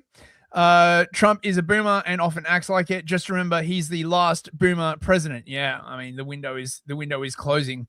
Well, saving grace of Trump never hyped Kanye, so keep that in your back pocket. Yeah, that's right, exactly. Master Shake for $5. Hey man, Fist, have you seen the dispensationalist rhetoric U.S. commanders from the military have told their units that the war in Iran is anointed by Jesus? I have seen that. So there's a thing going around that alleges that a bunch of like military units are getting these things from like high command, basically saying that they have to go to war in order so that Jesus will come back and all this other like weird Christian Zionist like crap. I don't know whether it's true, but honestly, it wouldn't surprise me at this point. Like, oh my God. Dillybot for $10. Thank you very much. People want utopia, but we are human and it's human nature to fight over land, resources, and breeding rights. When we eventually conquer the stars, we will still be fighting until the end of time. I agree with you, right? But can't we just do it intelligently? Like really, right? Like, can't we just pick like actual? Yeah, we'll do it intelligently, and while we're at it, we'll rape a dog ethically. Okay, mate. No one's they're not doing this for territory. They're not doing this for resources, right? The US isn't going to conquer Iran, right? The way Russia is conquering Eastern Ukraine, right? They're just going to go in and break shit and then fuck off and just, it'll be like, you know, or not fuck off, or they'll do like an Iraq thing and they'll like, you know, have like a green zone in Tehran. I mean, dude. Big Nick Digger, hey man, for $5. Big Nicky Diggy.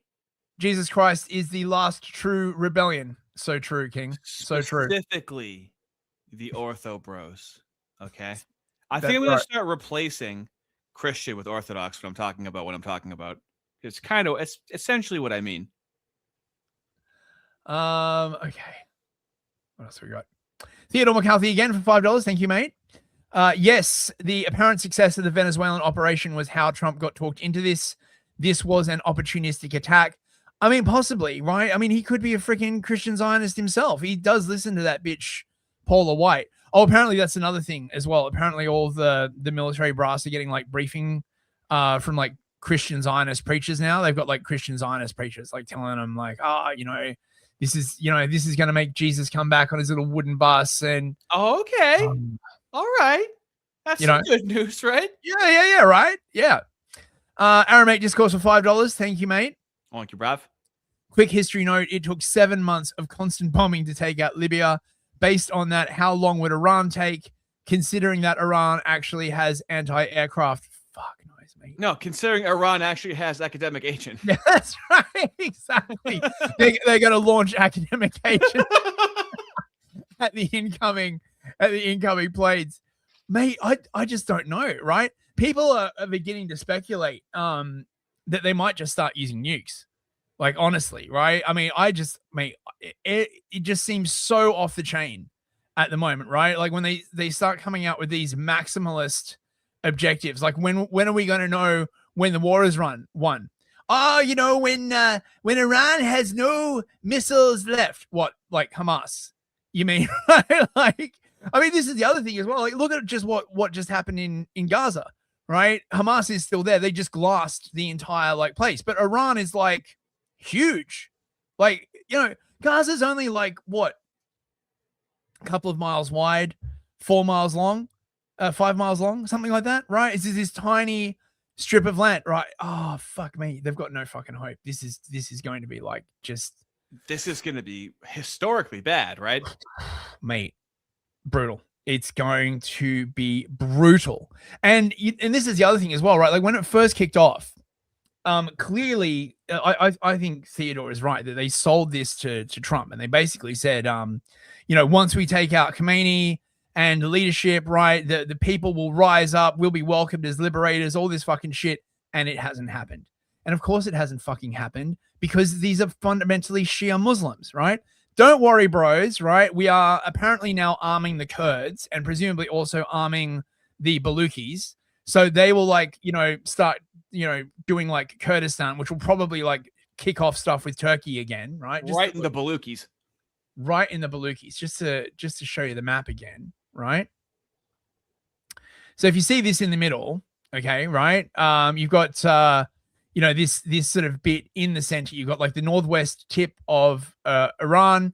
You've got like the western bit of Turkey, and you've got the north part of Iraq. That is all basically Kurdistan, right? It's where all the Kurds are at, right? And they want their own country. But obviously the Turks don't want this. They've been fighting the Kurds for like ages.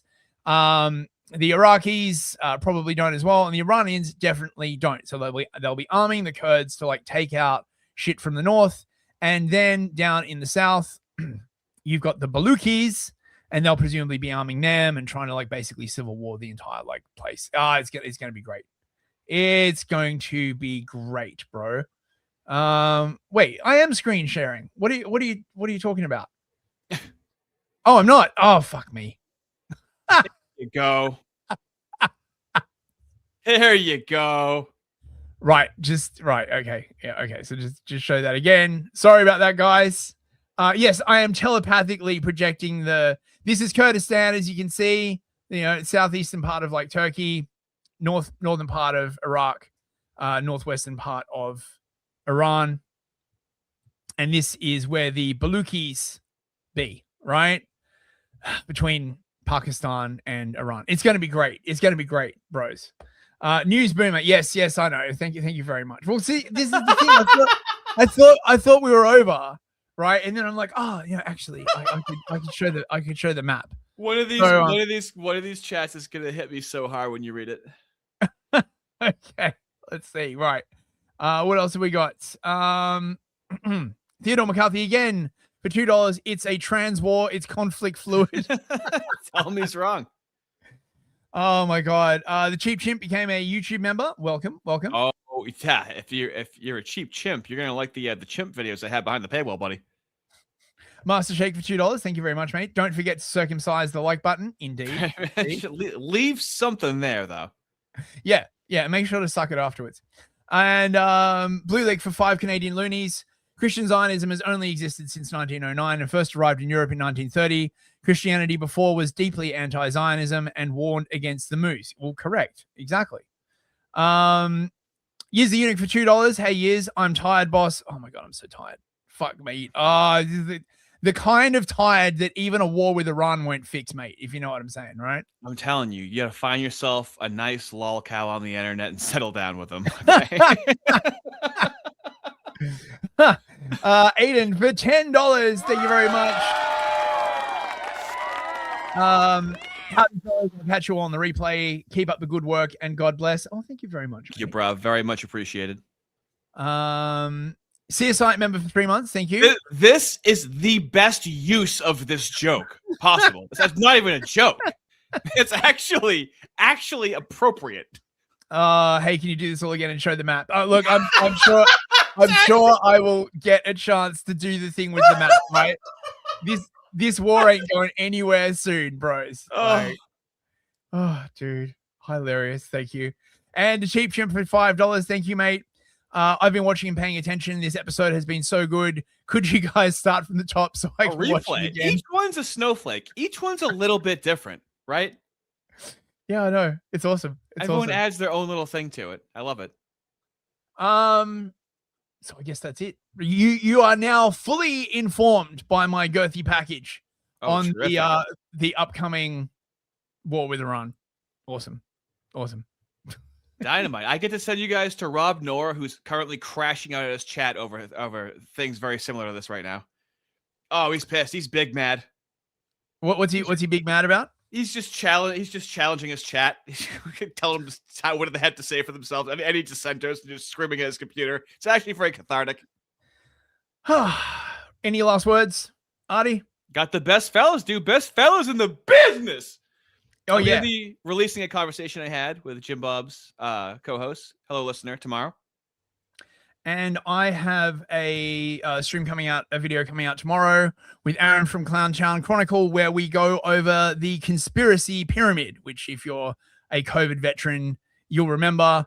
It's a lots of fun. So check that out. And we'll see you all on Friday. Yep. Very Friday. good. That is all right. Yes. Take care, bros. Good night. Thanks a lot, fellas. Welcome back to Jake GTV News. Did you know Iran is filled with terrorists? Oh no, send my kids to war now. Right? Ching Chong, break it down for us. Chloe and Michael, good morning. We're here in Iran. No idea why the heck we can't just focus on America. But anyway, something about oil again. Hang on. Blame the sand people. Okay, so the Ayatollah is here, and it's our job to bomb them for Israel. Artie and Fist, you can be sure that we're both on a list. Artie and Fist, you can be sure that we make the moose piss. Streaming through history, uncovering mysteries as to why the whites are living in misery. We keep the audience salivating.